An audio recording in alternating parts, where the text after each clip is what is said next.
जब जब भगवान खुद की इच्छा से धर्म संस्थापना के लिए धरा अवतरण करते हैं, तब तब उनके आने से पूर्व ही उनके जन्म स्थान, उनकी दिव्य लीलाओं का वर्णन, उनके भक्तों का वर्णन, उस समय की धर्म की स्थिति तथा भगवान किस प्रकार धर्म संस्थापना करेंगे, आदि युग संध्या से लेकर धर्म संस्थापना और नवयुग तक का वर्णन भगवान के निर्देश से पूर्व ही लिख दिया जाता है, ताकि मनुष्य समाज धर्म और धारा सनातन संस्कृति का पालन करके रक्षा प्राप्त कर सके।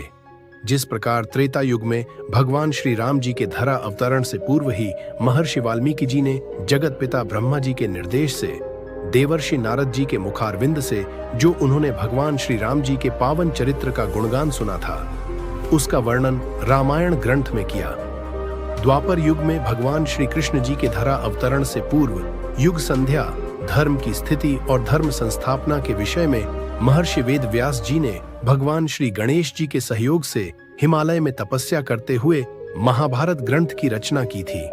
ठीक उसी प्रकार कलियुग में दूसरी बार जब भगवान ने नाम संकीर्तन की महिमा, अहिंसा, प्रेम और भक्ति को संपूर्ण विश्व में प्रचार करने के लिए चैतन्य रूप में अवतार ग्रहण किया, उसी समय पंच सखा में अन्यतम महापुरुष अच्युतानंद दास, महापुरुष बलराम दास, महापुरुष जगन्नाथ दास, महापुरुष जसवंत दास और महापुरुष शिशु अनंत दास ने आज से 600 वर्ष पूर्व 15वीं शताब्दी में पावन उत्कल भूमि उड़ीसा राज्य में भगवान चैतन्य महाप्रभु जी के शिष्य के रूप में इस धरती पर आए और भगवान जगन्नाथ जी के निर्देश से भविष्य पुराण ग्रंथ को संशोधित करते हुए भविष्य मालिका पुराण ग्रंथ की रचना की। इस क्रम में उन्होंने 1,50,000 ग्रंथों के समूह की रचना ताड़ के पत्तों में की, जिसको उड़िया भाषा में लिखा गया। इस ग्रंथ में पंच सखाओं ने कलियुग के अंत में धर्म की स्थिति, भगवान श्री कल्कि जी का धरा अवतरण, धर्म संस्थापना, मनुष्य समाज का उद्धार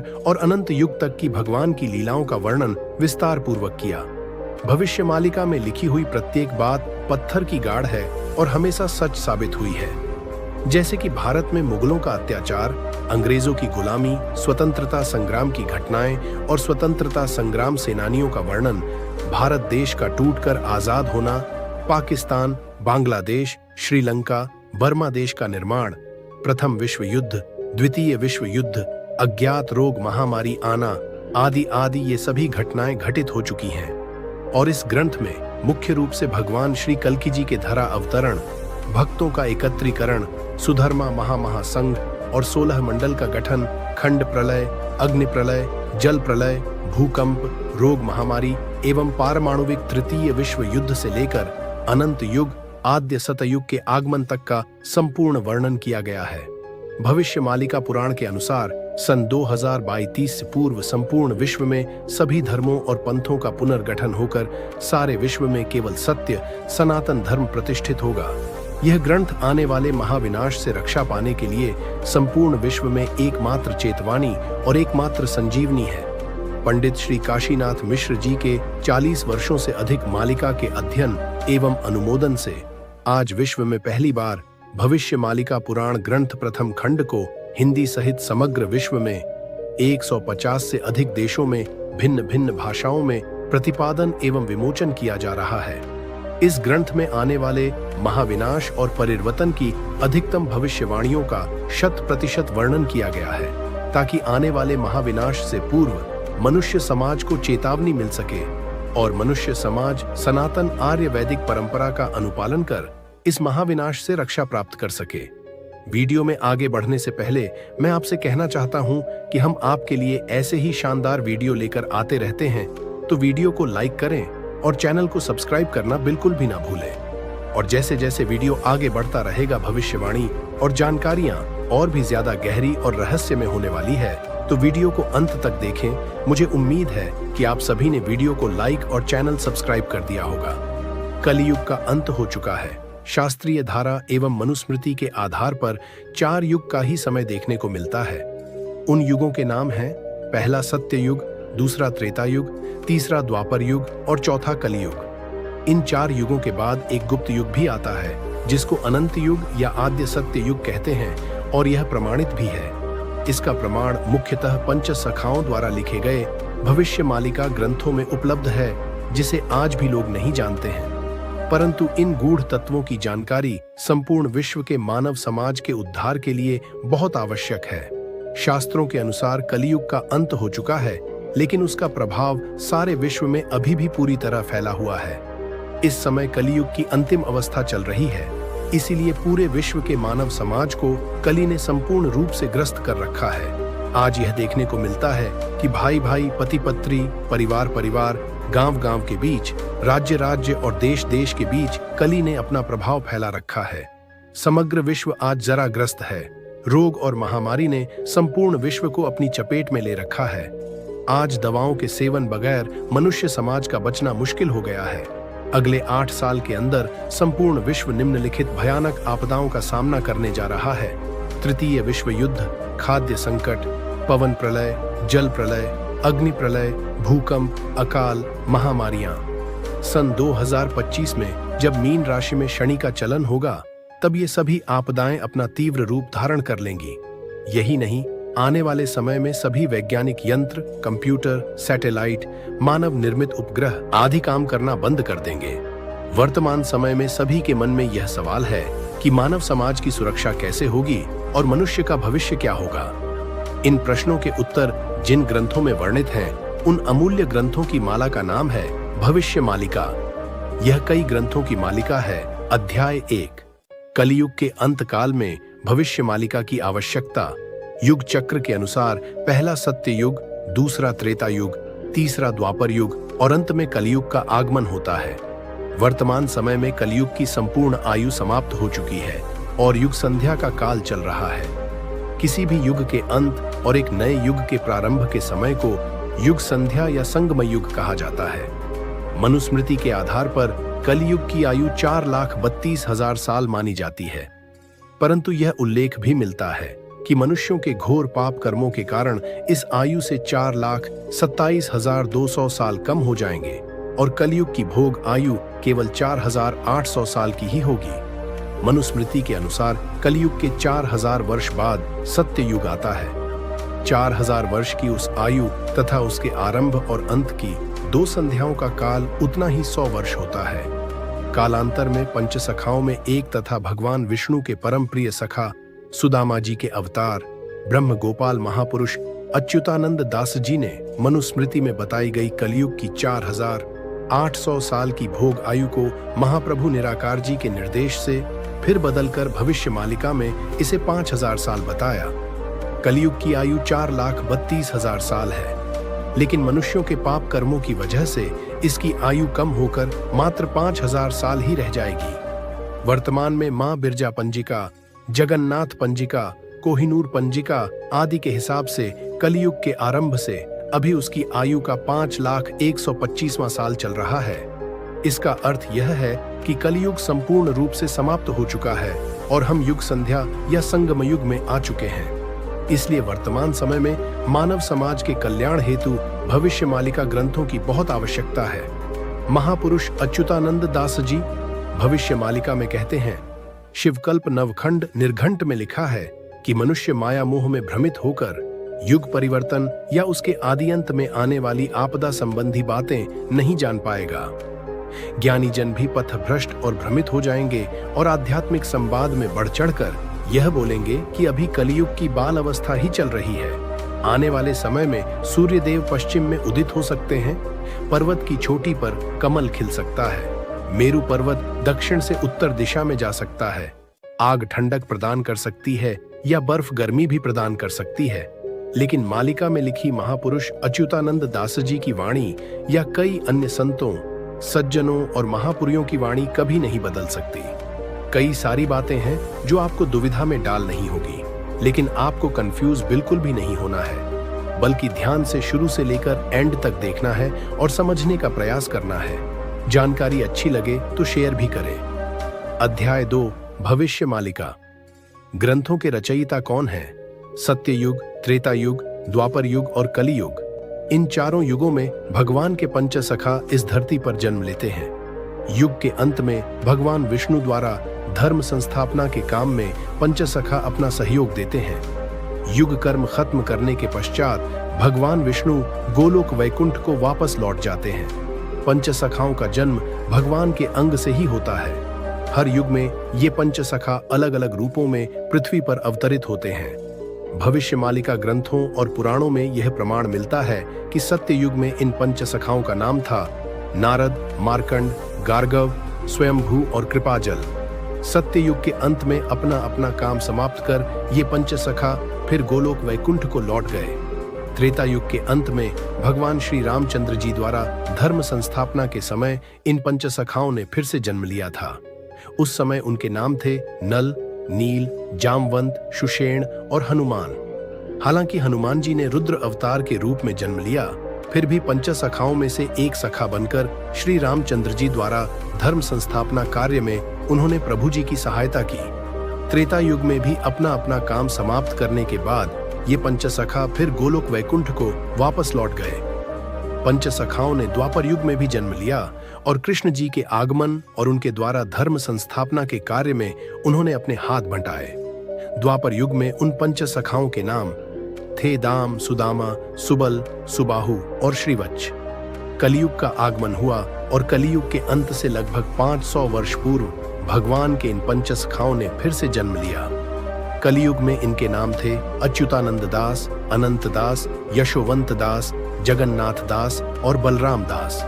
इन्होंने कलियुग में निराकार ब्रह्म श्री जगन्नाथ जी के निर्देश से पृथ्वी पर अवतार लिया और उन्हीं के निर्देश से इस दिव्य माला भविष्य मालिका की रचना की। भगवान कहते हैं, इस धरती पर जब जब पापों का भार बढ़ता है, धर्म की हानि होती है और सभी लोगों के मन में दया, क्षमा, नेह, प्रेम आदि के बदले हिंसा, द्वेष, क्रोध, काम, ईर्ष्या आदि भर जाती है, तब तब अपने चारों युगों के भक्तों का दुख दूर करने पृथ्वी पर सत्य, शांति, दया, क्षमा और प्रेम की संस्थापना कर धरती माँ का बोझ हल्का करने और दुष्टों के विनाश और संतों की रक्षा करने के लिए मैं इस धरती पर अवतार लूंगा। कलयुग के अंत में कल की रूप में मेरे आने से पहले ही तुम पंचसखा धर्म को पुनः स्थापित करने, चारों युगों के भक्तों के उद्धार हेतु उनके एकत्रीकरण के लिए और उनको भ्रष्टाचार के मार्ग से सत्य मार्ग पर लाने के लिए भविष्य मालिका ग्रंथों की रचना करो। भक्तों की सोई चेतना को जगाने के लिए महापुरुष ने कलियुग से संगम युग तक और संगम युग से सत्य युग तक होने वाली सभी बातों की सच्चाई को भविष्य मालिका के रूप में लिख दिया है। इसको पढ़ने से कलियुग के भक्तों की चेतना जगेगी और वे भगवान को खोजकर उनकी शरण में जाएंगे।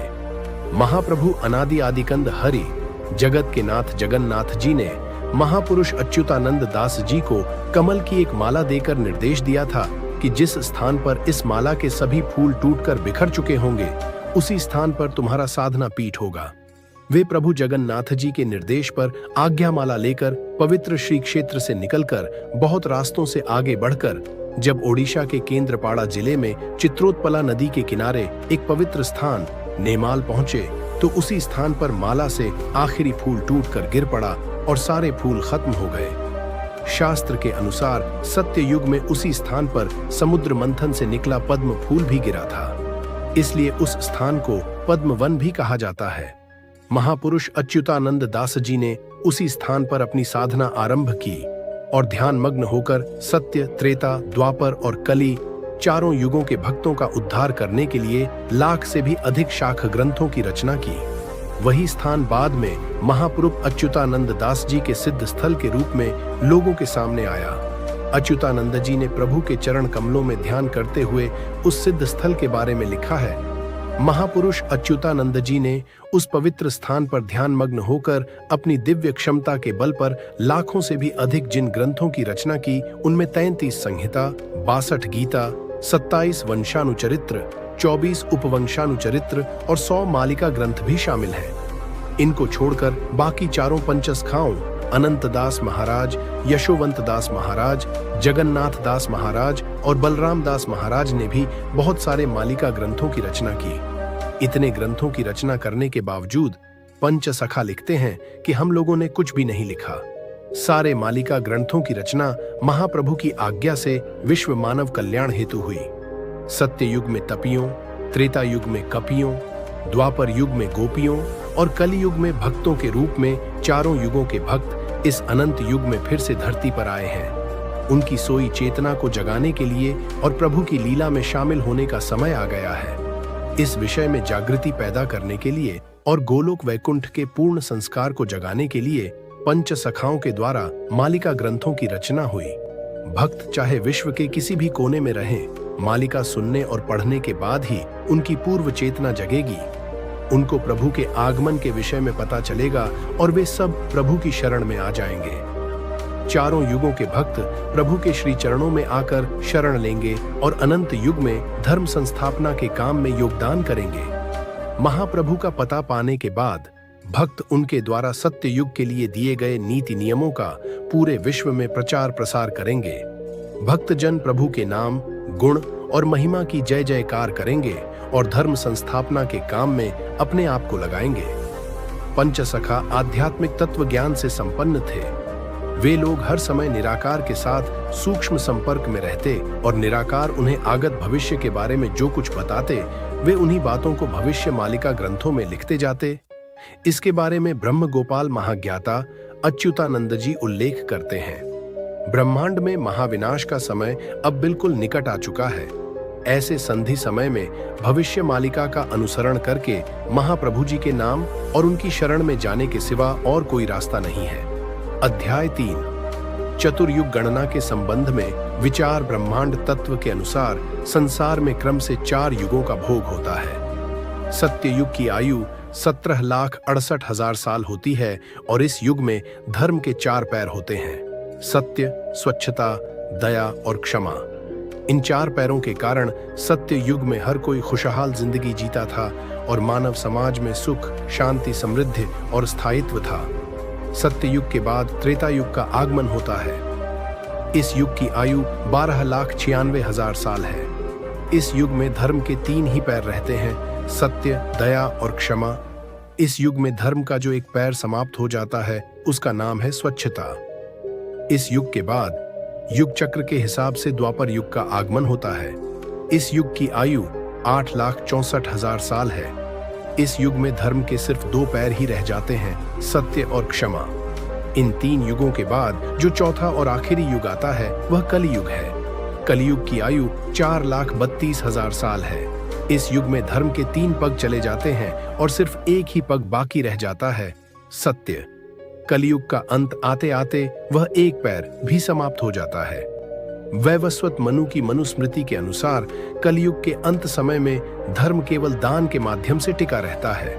लेकिन भविष्य मालिका में महापुरुष पंचसखा ने कलियुग की आयु और मनुस्मृति में लिखे गए समय और स्थिति के विवरण में प्रभु जी की आज्ञा से सुधार कर युग व्यवस्था का एक नया और विस्तृत वर्णन किया। कलियुग पूर्ण होने के समय धर्म के 4 पैर समाप्त हो जाने के साथ बड़ी बड़ी आपदाएं पृथ्वी पर आएंगी। महापुरुष उक्त समय को संगम युग या युग संध्या का नाम देते हैं। उन्होंने सबको यह भी बताया कि हरि के नाम गुण का भजन करके मालिका ग्रंथ का अनुसरण कर वैदिक धारा में चलने वाले मनुष्य सत्य युग में जा सकते हैं। 4000 वर्ष के बाद सत्य युग आता है। 4000 वर्ष की उक्त आयु तथा उसके आरंभ और अंत की संध्या का काल अलग अलग उक्त आयु का 10वां हिस्सा होता है। पुनः महापुरुष अच्युतानंद जी अपने ग्रंथ भविष्यत मालिका में कहते हैं कि 3 बार लिखकर उसके बाएं तरफ 5 लिखने से जितना होगा, अर्थात कलयुग को 5000 साल भोग होने के बाद जब शनि मीन राशि में प्रवेश करेंगे, उस समय मनुष्य समाज के लिए भयानक आपदा आ पहुंचेगी और उसी समय भक्त लोग मालिका ग्रंथों का अनुसरण करेंगे तथा उनको समझ पाएंगे।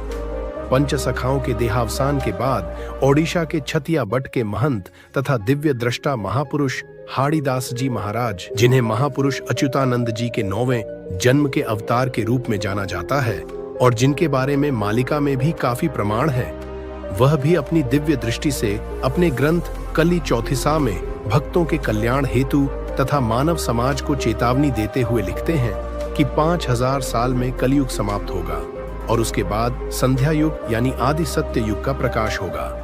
उसी समय भगवान कल की धरती पर मानव रूप में अवतार लेकर समाज के पाप भार का निवारण करेंगे तथा सत्य, शांति, दया, क्षमा, मैत्री और धर्म की संस्थापना करेंगे।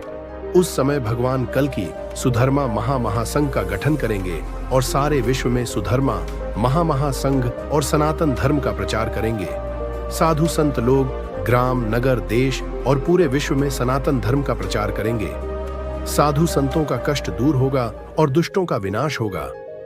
भक्तों के लिए शुभ और आनंद के दिन आएंगे। सारे विश्व में सत्य का वातावरण दिखेगा। महापुरुष शिशु अनंत महाराज अपने मालिका ग्रंथ पट्टा मड़ाण में वैसे ही प्रमाण देते हैं कि 5000 साल में कलयुग समाप्त होने पर भगवान विष्णु 64 कलाओं के साथ धरती पर मानव रूप धारण कर कल की अवतार में आएंगे और विश्व में राज करेंगे। अध्याय 4 कौन कौन से पाप कर्मों द्वारा कलयुग का पतन होगा। मनुष्य के पाप कर्मों की वजह से युग की आयु क्षय होती है। भविष्य मालिका ग्रंथों के अनुसार जिन 35 प्रकार के पापों के कारण कलयुग की आयु क्षय होने वाली है, उनके नाम इस प्रकार हैं: पितृहत्या, मातृहत्या, स्त्री हत्या, शिशु हत्या, गौ हत्या, ब्रह्म हत्या, भ्रूण हत्या, मातृहरण, भगिनी हरण, कन्या हरण, भाई की पत्नी का हरण, विधवा स्त्री हरण, पराई स्त्री हरण, स्त्री हरण, गर्भवती स्त्री हरण, कुमारी हरण, पशु हरण, भूमि हरण, पराया धन हरण, म्लेच्छ वेश धारण, न खाने योग्य खाद्य को खाना, अगस्त्य में गमन, अति निराश, कुटुंब वैराग्य, मित्र के साथ कपट, विश्वासघात, निस्र जाति के संग प्रीत करना, नग्न स्नान करना, नग्न शयन करना, मिथ्या भाषण, शास्त्रों की निंदा करना, गौ चारागाह, श्मशान भूमि पर कब्जा, माता तुलसी जी की पूजा न करना, विष्णु प्रतिमा को न पूजना, पिता माता की भक्ति न करना। द्वापर युग में भगवान श्री कृष्ण जी के साथ उनके परम सखा अर्जुन का संवाद हुआ और उस समय अर्जुन महाप्रभु श्री कृष्ण से कलयुग के अंत, धर्म संस्थापना और भगवान कल्कि के अवतार के संबंध में प्रश्न करते हैं। तब भगवान श्री कृष्ण अर्जुन से बहुत सारी लीलाओं का वर्णन करते हैं और महापुरुष अच्युतानंद महाराज ने उन्हीं बातों को चुपटी पटल, नील सुंदर गीता आदि अपने अनेक ग्रंथों में लिखा है। अर्जुन ने महाप्रभु श्री कृष्ण से प्रश्न किया कि कलयुग की आयु को अगर 4,32,000 साल भोग होना तय था और पापों की वजह से उसका क्षय होकर 5,000 साल भोग होगा, तो फिर हे भगवान, अब कृपा करके मुझे बताइए कि कौन कौन से पाप कर्मों के कारण कलयुग की आयु का कितना क्षय होगा। तब भगवान श्री कृष्ण वैसे मुख्य पाप कर्मों का वर्णन करते हैं। झूठ बोलने के कारण 5,000 साल, गंगा में नग्न स्नान करने से 12,000 साल, द्विज द्वारा अन्यत्र प्रीति करने से 30,000 साल, मित्र से वैर के पाप से 6,000 साल, महाविष्णु की प्रतिमा की पूजा न करने से 17,000 साल, माता तुलसी देवी की पूजा न करने से 5,000 साल, अतिथि की सेवा न करने से 6,000 साल, भाई से वैर के पाप से 40,000 साल, न खाने योग्य चीजों को खाने से 8,000 साल, दूसरों का धन हर लेने से 10,000 साल, गौ हत्या के पाप से 1,00,000 साल, दान का गलत तरीके से उपयोग करने से 14,000 साल, विधवा स्त्रियों के साथ गलत काम करने से 24,000 साल, जीव हत्या के पाप से 11,000 साल, जाति धर्म वर्ण के नियम को न मानकर प्रीति करने से 12,000 साल, भ्रूण हत्या के पाप से 7,000 साल, स्त्री हत्या के पाप से 33,000 साल, गौचारागाह और श्मशान भूमि पर कब्जा करने से 40,000 साल, माता का हरण करने के पाप से 5,000 साल, विश्वासघात करने के पाप से 40,000 साल, पिता माता हत्या और अन्याय पापों से 3,000 साल। विभिन्न शास्त्र पुराण और मालिका ग्रंथों से यह प्रमाण मिलता है कि अनेक पाप कर्मों के कारण ही युग की आयु कम होती है और इस कलियुग की आयु में भी उसी वजह से कमी होकर उसे सिर्फ 5,000 साल भोग होगा। साथ ही शास्त्र पुराण में वर्णित गणना के अनुसार वर्तमान में कलियुग का 5,125वां साल चल रहा है, अर्थात कलियुग पूरे तौर पर समाप्त हो चुका है। अध्याय 5 धर्म संस्थापना के लिए भगवान विष्णु के दशावतार। जब जब धर्म की हानि होती है, असुर दुराचारी लोगों का अधर्म, अत्याचार, दुराचार बढ़ जाता है, तब तब कृपा निदान भगवान विष्णु विभिन्न शरीर यानी अवतार धारण करते हैं। असुरों का संहार कर वे साधु संत मनुष्यों व देवताओं का उद्धार करते हैं। इस तरह भगवान विष्णु ने विभिन्न युग में विभिन्न अवतार लिए हैं। सत्य युग में भगवान नारायण ने 5 अवतार लिए थे: मत्स्य अवतार, कूर्म अवतार, वराह अवतार, नरसिंह अवतार और वामन अवतार। वैसे ही त्रेता युग में भगवान नारायण ने 2 अवतार लिए, राम अवतार और परशुराम अवतार। फिर द्वापर युग में भगवान नारायण ने 2 अवतार लिए थे, कृष्ण अवतार और बलराम अवतार। इस कलियुग में भगवान नारायण कुल 3 अवतार लेंगे, ऐसा बताया गया है। लेकिन दशावतार में उनमें से 2 का ही वर्णन किया गया है। कवि जयदेव महाराज के गीत गोविंद तथा भागवत शास्त्र आदि अनेक ग्रंथों में प्रभु के दशावतार के विषय में वर्णन मिलता है। उन दशावतारों के बारे में संक्षिप्त विवरण निम्नलिखित है। अब हम यहाँ पर भविष्य पुराण में भगवान विष्णु जी के 10 अवतारों की कथा सुनाने वाली है। आप बिल्कुल भी इस पाठ को स्किप ना करें, पूरी श्रद्धा भक्ति से देखें और 10वां अवतार खत्म होते ही कुछ ऐसी जानकारी है जिसे सुनकर आप सच में चौंकाने वाले हैं। 1. मत्स्य अवतार भगवान विष्णु के प्रथम अवतार है। मछली के रूप में अवतार लेकर भगवान विष्णु ने एक आरष्य को सब प्रकार के जीव जंतु एकत्रित करने के लिए कहा और पृथ्वी जब जल में डूब रही थी तब मत्स्य अवतार में भगवान ने उस अर्षि की नाव की रक्षा की। इसके पश्चात ब्रह्मा ने पुनः जीवन का निर्माण किया। एक दूसरी मान्यता के अनुसार एक राक्षस ने जब वेदों को चुराकर सागर की अथाह गहराई में छुपा दिया, तब भगवान विष्णु ने मत्स्य रूप धारण करके वेदों को प्राप्त किया और उन्हें पुनः स्थापित किया। एक बार ब्रह्मा जी की असावधानी के कारण एक बहुत बड़े दैत्य ने वेदों को चुरा लिया। उस दैत्य का नाम हयग्रीव था। वेदों को चुरा लिए जाने के कारण ज्ञान लुप्त हो गया। चारों ओर अज्ञानता का अंधकार फैल गया और पाप तथा अधर्म का बोलबाला हो गया। तब भगवान विष्णु ने धर्म की रक्षा के लिए मत्स्य रूप धारण करके हयग्रीव का वध किया और वेदों की रक्षा की।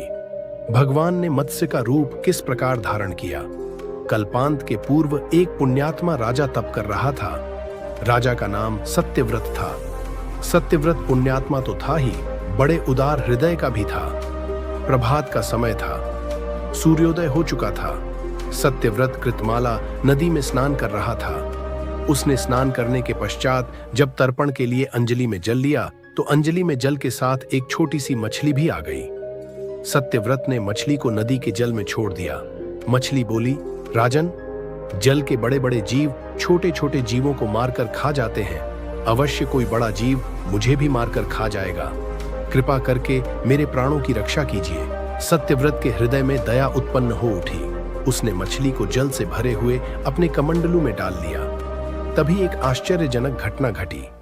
एक रात में मछली का शरीर इतना बढ़ गया कि कमंडलू उसके रहने के लिए छोटा पड़ने लगा। दूसरे दिन मछली सत्यव्रत से बोली, राजन, मेरे रहने के लिए कोई दूसरा स्थान ढूंढिए क्योंकि मेरा शरीर बढ़ गया है। मुझे घूमने फिरने में बड़ा कष्ट होता है। सत्यव्रत ने मछली को कमंडलू से निकालकर पानी से भरे हुए मटके में रख दिया। यहाँ भी मछली का शरीर रात भर में ही मटके में इतना बढ़ गया कि मटका भी उसके रहने के लिए छोटा पड़ गया। दूसरे दिन मछली पुनः सत्यव्रत से बोली, राजन, मेरे रहने के लिए कहीं और प्रबंध कीजिए क्योंकि मटका भी मेरे रहने के लिए छोटा पड़ रहा है। तब सत्यव्रत ने मछली को निकालकर एक सरोवर में डाल किया, किंतु सरोवर भी मछली के लिए छोटा पड़ गया। इसके बाद सत्यव्रत ने मछली को नदी और फिर उसके बाद समुद्र में डाल दिया।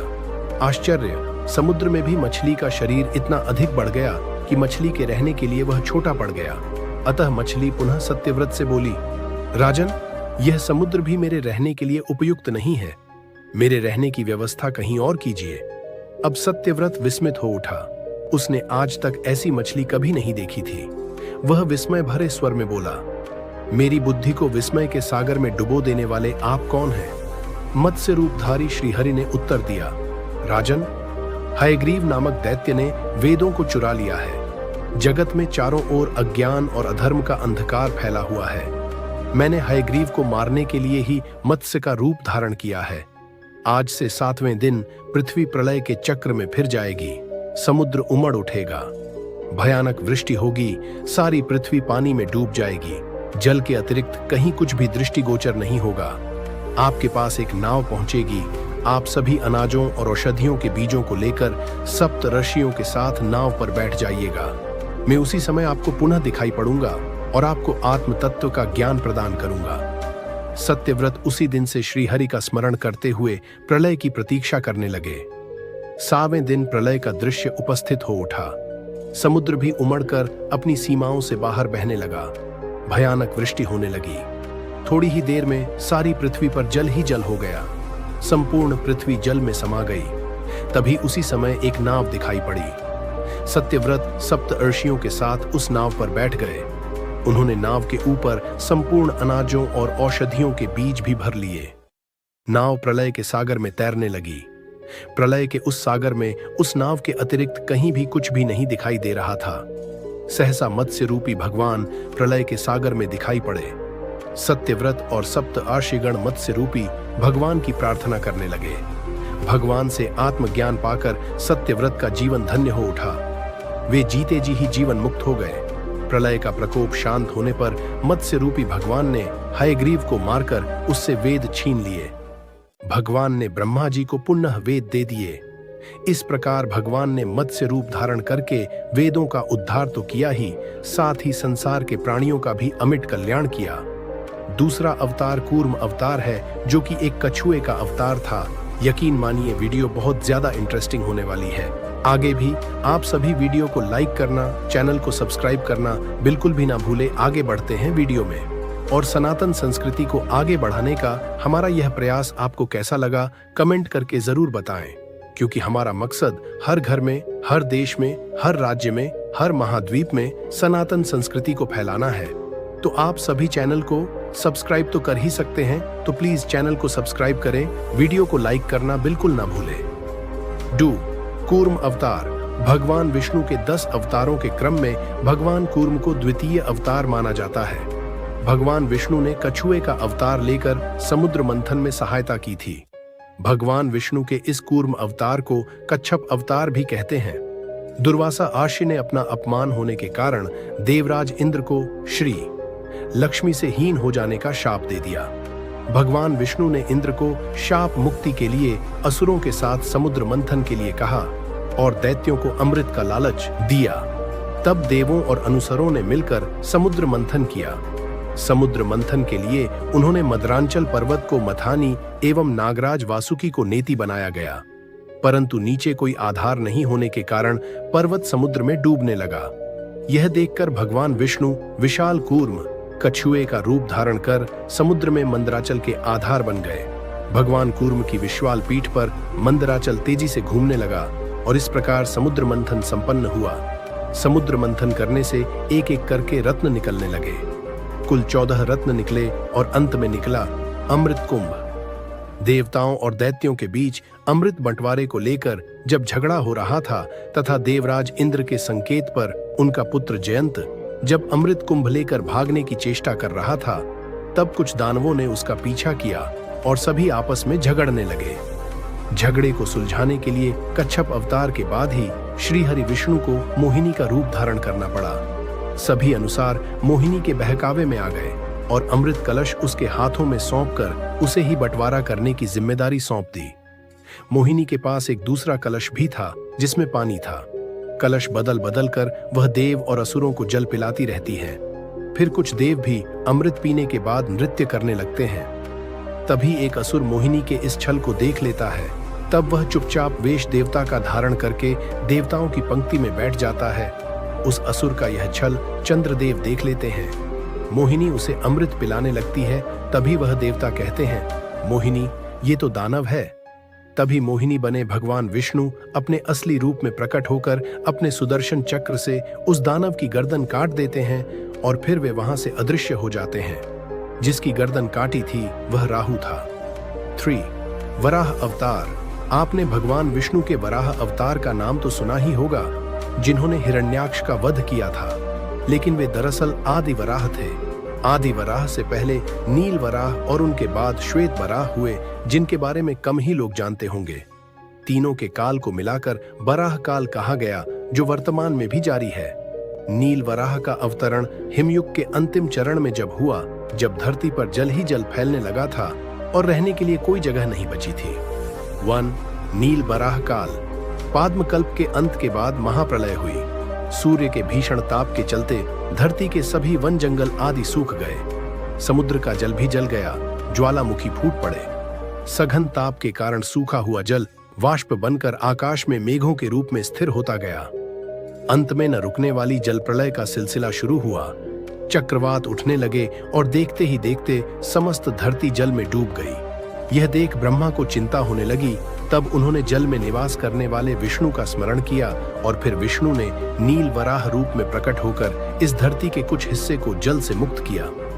पुराणकार कहते हैं कि इस काल में महामानव नील वराह देव ने अपनी पत्नी नयना देवी के साथ अपनी संपूर्ण वराही सेना को प्रकट किया और धरती को जल से बचाने के लिए तीक्ष्ण दरातों, पाद प्रहारों, फावड़ों और कुदालियों और गैतियों द्वारा धरती को समतल कर रहने लायक बनाया। इसके लिए उन्होंने पर्वतों का छेदन तथा गर्तों के पूरण हेतु मृत्तिका के टीलों को जल में डालकर भूमि को बड़े श्रम के साथ समतल करने का प्रयास किया।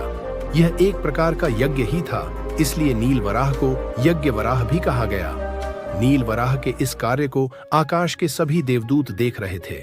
प्रलय काल का जल उतर जाने के बाद भगवान के प्रयत्नों से अनेक सुगंधित वन और पुष्करिणी सरोवर निर्मित हुए। वृक्ष लताएं उग आईं और धरती पर फिर से हरियाली छा गई। संभवतः इसी काल में मधु और कैटब का वध किया गया था। आदि वराह, नील वराह कल्प के बाद आदि वराह कल्प शुरू हुआ। इस कल्प में भगवान विष्णु ने आदि वराह नाम से अवतार लिया। यह वह काल था जबकि दिति और कश्यप के दो भयानक असुर पुत्र हिरण्यकश्यप और हिरण्याक्ष का आतंक था। दोनों को ही ब्रह्मा जी से वरदान मिला हुआ था। इस काल में हिमयुग समाप्ति की ओर चल रहा था। आर्षि कश्यप की सृष्टि में अर्थात उनके कुल के विस्तार के समय भगवान विष्णु ने आदि वराह का अवतार लिया। आदि वराह को कपिल वराह भी कहा गया है। वराह इसलिए कि उन्होंने वराह जाति में ही जन्म लिया था। उस काल में वराह अर्थात वन में रहने वाली जाति होती थी। शोधकर्ताओं के अनुसार कश्यप का क्षेत्र कैस्पियन सागर के पास से कश्मीर तक था। भगवान आदि वराह ने नील वराह के कार्य को ही आगे बढ़ाया था। हिरण्याक्ष का वध, आर्षि कश्यप का पुत्र हिरण्याक्ष का दक्षिण भारत पर राज्य था। ब्रह्मा से युद्ध में अजेय और अमृता का वर मिलने के कारण उसका धरती पर आतंक हो चला था। हिरण्याक्ष भगवान वराह रूपी विष्णु के पीछे लग गया था और वह उनके धरती निर्माण के कार्य की खिल्ली उड़ाकर उनको युद्ध के लिए ललकारता था। वराह भगवान ने जब रसातल से बाहर निकलकर धरती को समुद्र के ऊपर स्थापित कर दिया, तब आदि वराह के साथ भी महाप्रबल वराह सेना थी। उन्होंने अपनी सेना को लेकर हिरण्याक्ष के क्षेत्र पर चढ़ाई कर दी और विंध्यगिरि के पाद प्रसूत जल समुद्र को पार कर उन्होंने हिरण्याक्ष के नगर को घेर लिया। संगमनेर में महासंग्राम हुआ और अंततः हिरण्याक्ष का अंत हुआ। आज भी दक्षिण भारत में हिंगोली, हिंगन घाट, हिंगना नदी तथा हिरण्याक्ष गण हैंगड़े नामों से कई स्थान हैं। हिरण्याक्ष के वध के बाद भगवान विष्णु ने नृसिंह अवतार लेकर हिरण्याक्ष के भाई हिरण्यकश्यप का वध किया था। वराहदेव ने दक्षिण के महाराष्ट्र प्रदेश में अपने नाम से एक पुरी भी बसाई, जिसमें हिरण्याक्ष के बचे खुचे दुष्ट असुरों को नियंत्रित रखने के लिए अपनी सेना का एक अंग भी यहाँ छोड़ दिया। यह पुरी आज वहाँ बारामती कराड़ के नाम से प्रसिद्ध है। वराहदेव कोटि का वर्णन वेदों में भी उपलब्ध है। अर्गवेद में वराह द्वारा चोरी गई हुई पृथ्वी का उद्वार तथा विंध्या पर्वत को पार करने का वर्णन है। भगवती दुर्गा के रण संग्राम में अपनी विशाल देव सेनाओं वराही सेना और नारसिंही सेना लेकर उनका स्वयं संचालन करते हुए विजय श्री से विभूषित हुई थीं। वराही नारसिंही च भीम भैरव नादिनी कहकर दुर्गांबा के रण में इन्हें याद किया गया है। श्वेत वराह, भगवान श्वेत वराह का युद्ध राजा विमति से हुआ था। इतिहास की दृष्टि से यह घटना अति महत्वपूर्ण है। द्रविड़ देश में सुमति नाम का राजा था। वह अपने पुत्रों को राज्य देकर तीर्थ यात्रा को निकला। तीर्थ यात्रा के भ्रमण में मार्ग में ही कहीं उसकी मृत्यु हो गई। तब एक दिन महर्षि नारद ने सुमति के पुत्र विमति को जाकर भड़काया, कहा, पिता का अर्ण उतारे वही पुत्र है। विमति ने मंत्रियों से पूछा कि पिता का अर्ण कैसे उतरे। मंत्रियों ने कहा, राजन, आपके पिताजी को तीर्थों ने मारा है, सो तीर्थों को बदलें। राजा ने कहा, तीर्थ तो अगणित है। तब एक मंत्री ने कहा, जो सब तीर्थों की प्रमुख नगरी है उसी को नष्ट कर दिया जाए। दक्षिण देश के इस शक्तिशाली राजा ने तब निर्णय किया और उसके निर्णय से उत्तर भारत की तीर्थ नगरी के लोगों में भय व्याप्त हो गया। तब वहां के लोगों ने सलाह मशविरा करके उत्तरी ध्रुव के बर्फीले इलाके की ओर प्रस्थान किया।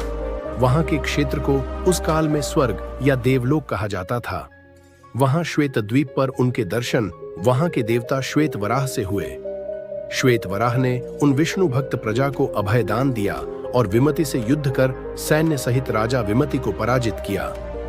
पुराणों की वंशावली के अनुसार सुमति जैन संप्रदाय के सुमतिनाथ तीर्थकर हैं और वे योगेश्वर ऋषभदेव के पौत्र तथा भरत के पुत्र हैं। उनका समय शोधित काल गणना से 8118 वर्ष पूर्व है। उल्लेखनीय है कि भगवान नारायण ने अपने भक्त ध्रुव को उत्तर ध्रुव का एक क्षेत्र दिया था। यहीं पर शिवपुत्र स्कंद का एक देश था और यहीं पर नारद मुनि भी रहते थे। उत्तर ध्रुव में कुछ कुरु भी रहते थे और यहीं पर श्वेत वराह नाम की जाति भी रहती थी।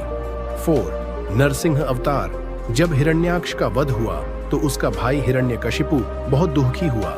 वह भगवान का घोर विरोधी बन गया। उसने अजेय बनने की भावना से कठोर तप किया। तप का फल उसे देवता, मनुष्य या पशु आदि से न मरने के वरदान के रूप में मिला। वरदान पाकर तो वह मानो अजेय हो गया। हिरण्यकशिपु का शासन बहुत कठोर था। देव दानव सभी उसके चरणों की वंदना में रत रहते थे। भगवान की पूजा करने वालों को वह कठोर दंड देता था और वह उन सभी से अपनी पूजा करवाता था। उसके शासन से सब लोक और लोकपाल घबरा गए। कहीं और कोई सहारा न पाकर वे भगवान की प्रार्थना करने लगे। देवताओं की स्तुति से प्रसन्न होकर भगवान नारायण ने हिरण्यकशिपु के वध का आश्वासन दिया।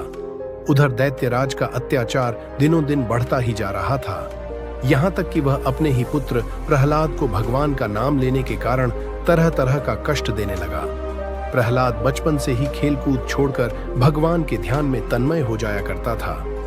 वह भगवान का परम भक्त था। वह समय समय पर असुर बालकों को धर्म का उपदेश भी देता रहता था। असुर बालकों को धर्म उपदेश की बात सुनकर हिरण्यकशिपु बहुत क्रोधित हुआ। उसने प्रहलाद को दरबार में बुलाया। प्रहलाद बड़ी नम्रता से दैत्यराज के सामने खड़ा हो गया। उसे देखकर दैत्यराज ने डांटते हुए कहा, मूर्ख, तू बड़ा उद्दड़ हो गया है। तूने किसके बल पर मेरी आज्ञा के विरुद्ध काम किया है? इस पर प्रहलाद ने कहा, पिताजी, ब्रह्मा से लेकर तिनके तक सब छोटे बड़े चराचर जीवों को भगवान ने ही अपने वश में कर रखा है।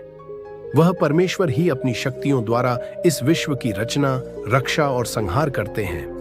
आप अपना यह भाव छोड़ अपने मन को सबके प्रति उदार बनाइए। प्रहलाद की बात को सुनकर हिरण्यकशिपु का शरीर क्रोध के मारे थर-थर कांपने लगा। उसने प्रहलाद से कहा, रे मंद बुद्धि, यदि तेरा भगवान हर जगह है तो बता इस खंभे में क्यों नहीं दिखता? यह कहकर क्रोध से तमतमाया हुआ वह स्वयं तलवार लेकर सिंहासन से कूद पड़ा। उसने बड़े जोर से उस खंभे को एक घूंसा मारा। उसी समय उस खंभे के भीतर से नृसिंह भगवान प्रकट हुए। उनका आधा शरीर सिंह का और आधा मनुष्य के रूप में था। क्षण मात्र में ही नृसिंह भगवान ने हिरण्यकशिपु को अपने जांघों पर लेते हुए उसके सीने को अपने नाखूनों से फाड़ दिया और उसकी जीवन लीला समाप्त कर अपने प्रिय भक्त प्रहलाद की रक्षा की। 5. वामन अवतार। राजा बलि बड़े पराक्रमी और दानी थे। भगवान के वे बड़े भक्त भी थे, लेकिन उन्हें बहुत ही घमंडी था। तब भगवान के मन में राजा बलि की परीक्षा लेने की सूझी और वामन अवतार लेकर उसके यज्ञ में पहुंच गए। जैसे ही वे राजा बलि के यज्ञ स्थल पर गए, वे उनसे बहुत प्रभावित हुए और भगवान के आकर्षक रूप को देखते हुए उन्हें उचित स्थान दिया। अंत में जब दान की बारी आई तो राजा बलि ने भगवान के वामन अवतार से दान मांगने के लिए कहा। तब उन्होंने राजा बलि से राज्य में 3 पग जमीन मौग ली। तब राजा बलि मुस्कुराए और बोले, 3 पग जमीन तो बहुत छोटा सा दान है, महाराज और कोई बड़ा दान मांग लीजिए। पर भगवान के वामन अवतार ने उनसे 3 पग जमीन ही मांगी। तब राजा बलि ने संकल्प के साथ उन्हें 3 पग जमीन दान में देने की घोषणा की। इसके बाद भगवान 2 पग में राजा बलि के पूरे राज्य को नाप दिया, लेकिन तीसरे पग के लिए राजा बलि के पास देने के लिए कुछ भी नहीं था। तब भगवान ने बलि से पूछा कि अपना तीसरा पग कहाँ रखें। तब राजा बलि ने महादानी होने का परिचय देते हुए तीसरे पग के सामने अपने आप को समर्पित कर दिया। इस कथा के अनुसार हमें इस बात का ज्ञान रखना बहुत जरूरी है कि कभी कभी लोगों का घमंड चूर करने के लिए भगवान को भी अवतार लेना पड़ता है। अतः हमें कभी भी धनवान होने का घमंड नहीं करना चाहिए। 6. परशुराम अवतार। भगवान विष्णु के छठे आवेश अवतार परशुराम की जयंती वैशाख शुक्ल तृतीया को आती है। इस बार यह जयंती 26 अप्रैल 2020 को मनाई जाएगी। आओ जानते हैं भगवान परशुराम कौन थे और क्या है उनकी कहानी। माथुर चतुर्वेदी ब्राह्मणों के इतिहास लेखक श्री बाल मुकुंद चतुर्वेदी के अनुसार विष्णु के छठे आवेश अवतार। भगवान परशुराम का जन्म सतयुग और त्रेता के संधिकाल में 5142 विपु वैशाख शुक्ल तृतीया के दिन रात्रि के प्रथम प्रहर प्रदोष काल में हुआ था। वैशाख मास के शुक्ल पक्ष की तृतीया तिथि को पुनर्वसु नक्षत्र में रात्रि के प्रथम प्रहर में 6 उच्च के ग्रहों से युक्त मिथुन राशि पर राहु के स्थित रहते माता रेणुका के गर्भ से भृगु आर्षि के कुल में परशुराम का प्रादुर्भाव हुआ था। आर्चीक सत्यवती के पुत्र जमदग्नि रेणुका के पुत्र परशुराम थे। आर्चीक की पत्नी सत्यवती राजा गाधी प्रसेनजित की पुत्री और विश्वामित्र आर्ष्य विश्वामित्र की बहन थी। परशुराम सहित जमदग्नि के 5 पुत्र थे। भृगु क्षेत्र के शोधकर्ता साहित्यकार शिव कुमार सिंह कौशिकेय के अनुसार परशुराम का जन्म वर्तमान बलिया के खैराडीह में हुआ था।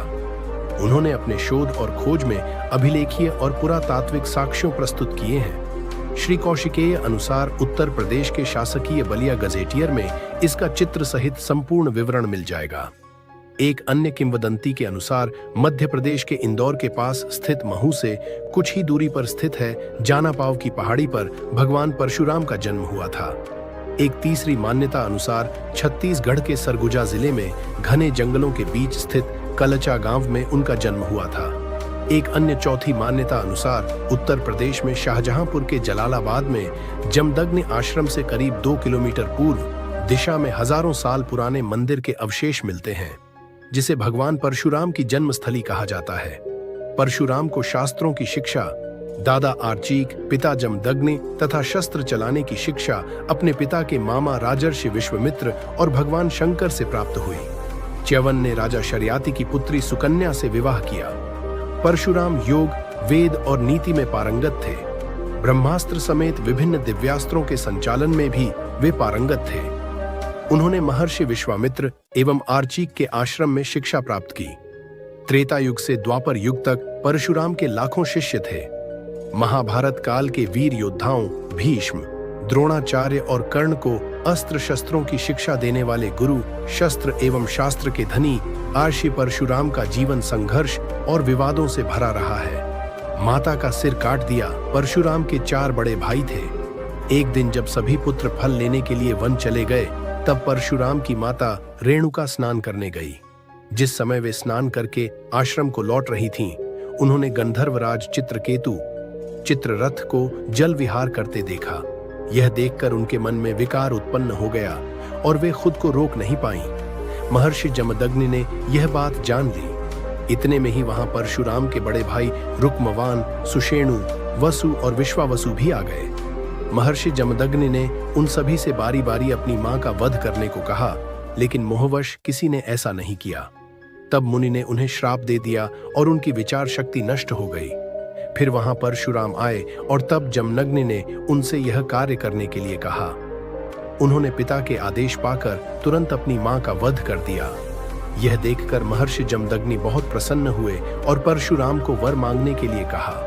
तब परशुराम ने अपने पिता से माता रेणुका को पुनर्जीवित करने और चारों भाइयों को ठीक करने का वरदान मांगा। साथ ही उन्होंने कहा कि इस घटना की किसी को स्मृति न रहे और अजेय होने का वरदान भी मांगा। महर्षि जमदग्नि ने उनकी सभी मनोकामनाएं पूरी कर दी। माता रेणुका कोंकण नरेश की पुत्री थी। समाज में आम धारणा यह है कि परशुराम ने 21 बार धरती को क्षत्रिय विहीन कर दिया था। यह धारणा गलत है। भृगु क्षेत्र के शोधकर्ता साहित्यकार शिव कुमार सिंह कौशिकेय के अनुसार जिन राजाओं से इनका युद्ध हुआ, उनमें से हैहयवंशी राजा सहस्त्रार्जुन इनके सगे मौसा थे, जिनके साथ इनके पिता जमदग्नि अर्षि कई बातों को लेकर विवाद था, जिसमें 2 बड़े कारण थे। पहला कामधेनु और दूसरा रेणुका। परशुराम राम के समय में हैहयवंशीय क्षत्रिय राजाओं का अत्याचार था। भार्गव और हैहयवंशियों की पुरानी दुश्मनी चली आ रही थी। हैहयवंशियों का राजा सहस्त्रबाहु अर्जुन भार्गव आश्रमों के ऋषियों को सताया करता था। एक समय सहस्त्रबाहु के पुत्रों ने जमदग्नि के आश्रम की कामधेनु गाय को लेने तथा परशुराम से बदला लेने की भावना से परशुराम के पिता का वध कर दिया। परशुराम की मां रेणुका पति की हत्या से विचलित होकर उनकी चिताग्नि में प्रविष्ट हो सती हो गई। इस घोर घटना ने परशुराम को क्रोधित कर दिया और उन्होंने संकल्प लिया, मैं हैहय वंश के सभी क्षत्रियों का नाश कर दूंगा। इसी कसम के तहत उन्होंने इस वंश के लोगों से 36 बार युद्ध कर उनका समूल नाश कर दिया था। तभी से यह भ्रम फैल गया कि परशुराम ने धरती पर से 36 बार क्षत्रियों का नाश कर दिया था। हैहय वंशियों के राज्य की राजधानी महिष्मती नगरी थी, जिसे आज महेश्वर कहते हैं, जबकि परशुराम और उनके वंशज गुजरात के भड़ौच आदि क्षेत्र में रहते थे।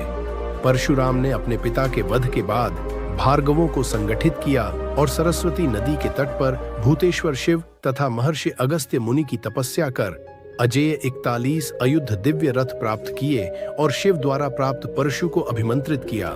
इस जबरदस्त तैयारी के बाद परशुराम ने भड़ौत से भार्गव सैन्य लेकर हैहयों की नर्मदा तट की बसी महिष्मती नगरी को घेर लिया तथा उसे जीतकर व जलाकर ध्वस्त कर उन्होंने नगर के सभी हैहय वंशियों का भी वध कर दिया।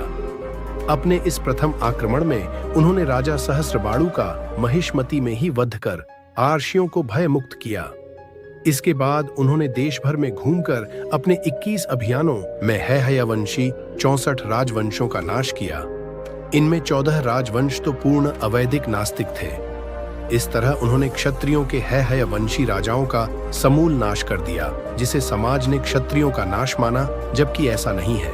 अपने इस 21 अभियानों के बाद भी बहुत से हैहयवंशी छुपकर बच गए होंगे। चारों युग में परशुराम सतयुग में जब एक बार गणेश जी ने परशुराम को शिव दर्शन से रोक लिया, तो रुष्ट परशुराम ने उन पर परशु प्रहार कर दिया, जिससे गणेश का एक दांत नष्ट हो गया और वे एक दंत कहलाए। त्रेता युग में जनक, दशरथ आदि राजाओं का उन्होंने समुचित सम्मान किया। सीता स्वयंवर में श्री राम का अभिनंदन किया। द्वापर में उन्होंने कौरव सभा में कृष्ण का समर्थन किया और इससे पहले उन्होंने श्री कृष्ण को सुदर्शन चक्र उपलब्ध करवाया था। द्वापर में उन्होंने ही असत्य वाचन करने के दंड स्वरूप कर्ण को सारी विद्या विस्मृत हो जाने का श्राप दिया था। उन्होंने भीष्म, द्रोण व कर्ण को शस्त्र विद्या प्रदान की थी। इस तरह परशुराम के अनेक किस्से हैं। कठिन तप से प्रसन्न हो भगवान विष्णु ने उन्हें कल्प के अंत तक तपस्यारत भूलोक पर रहने का वर दिया। भगवान परशुराम किसी समाज विशेष के आदर्श नहीं हैं। वे संपूर्ण हिंदू समाज के हैं और वे चिरंजीवी हैं। उन्हें राम के काल में भी देखा गया और कृष्ण के काल में भी। उन्होंने ही भगवान श्री कृष्ण को सुदर्शन चक्र उपलब्ध कराया था। कहते हैं कि वे कलिकाल के अंत में उपस्थित होंगे। ऐसा माना जाता है कि वे कल्प के अंत तक धरती पर ही तपस्यारत रहेंगे।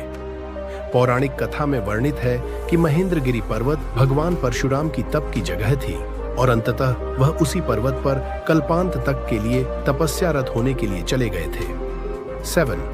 राम अवतार रामायण और रामचरितमानस हमारे पवित्र ग्रंथ हैं। तुलसीदास जी ने श्री राम को ईश्वर मानकर रामचरितमानस की रचना की है, किंतु आदिकवि वाल्मीकि ने अपने रामायण में श्री राम को मनुष्य ही माना है। तुलसीदास जी ने रामचरितमानस को राम के राज्याभिषेक के बाद समाप्त कर दिया है।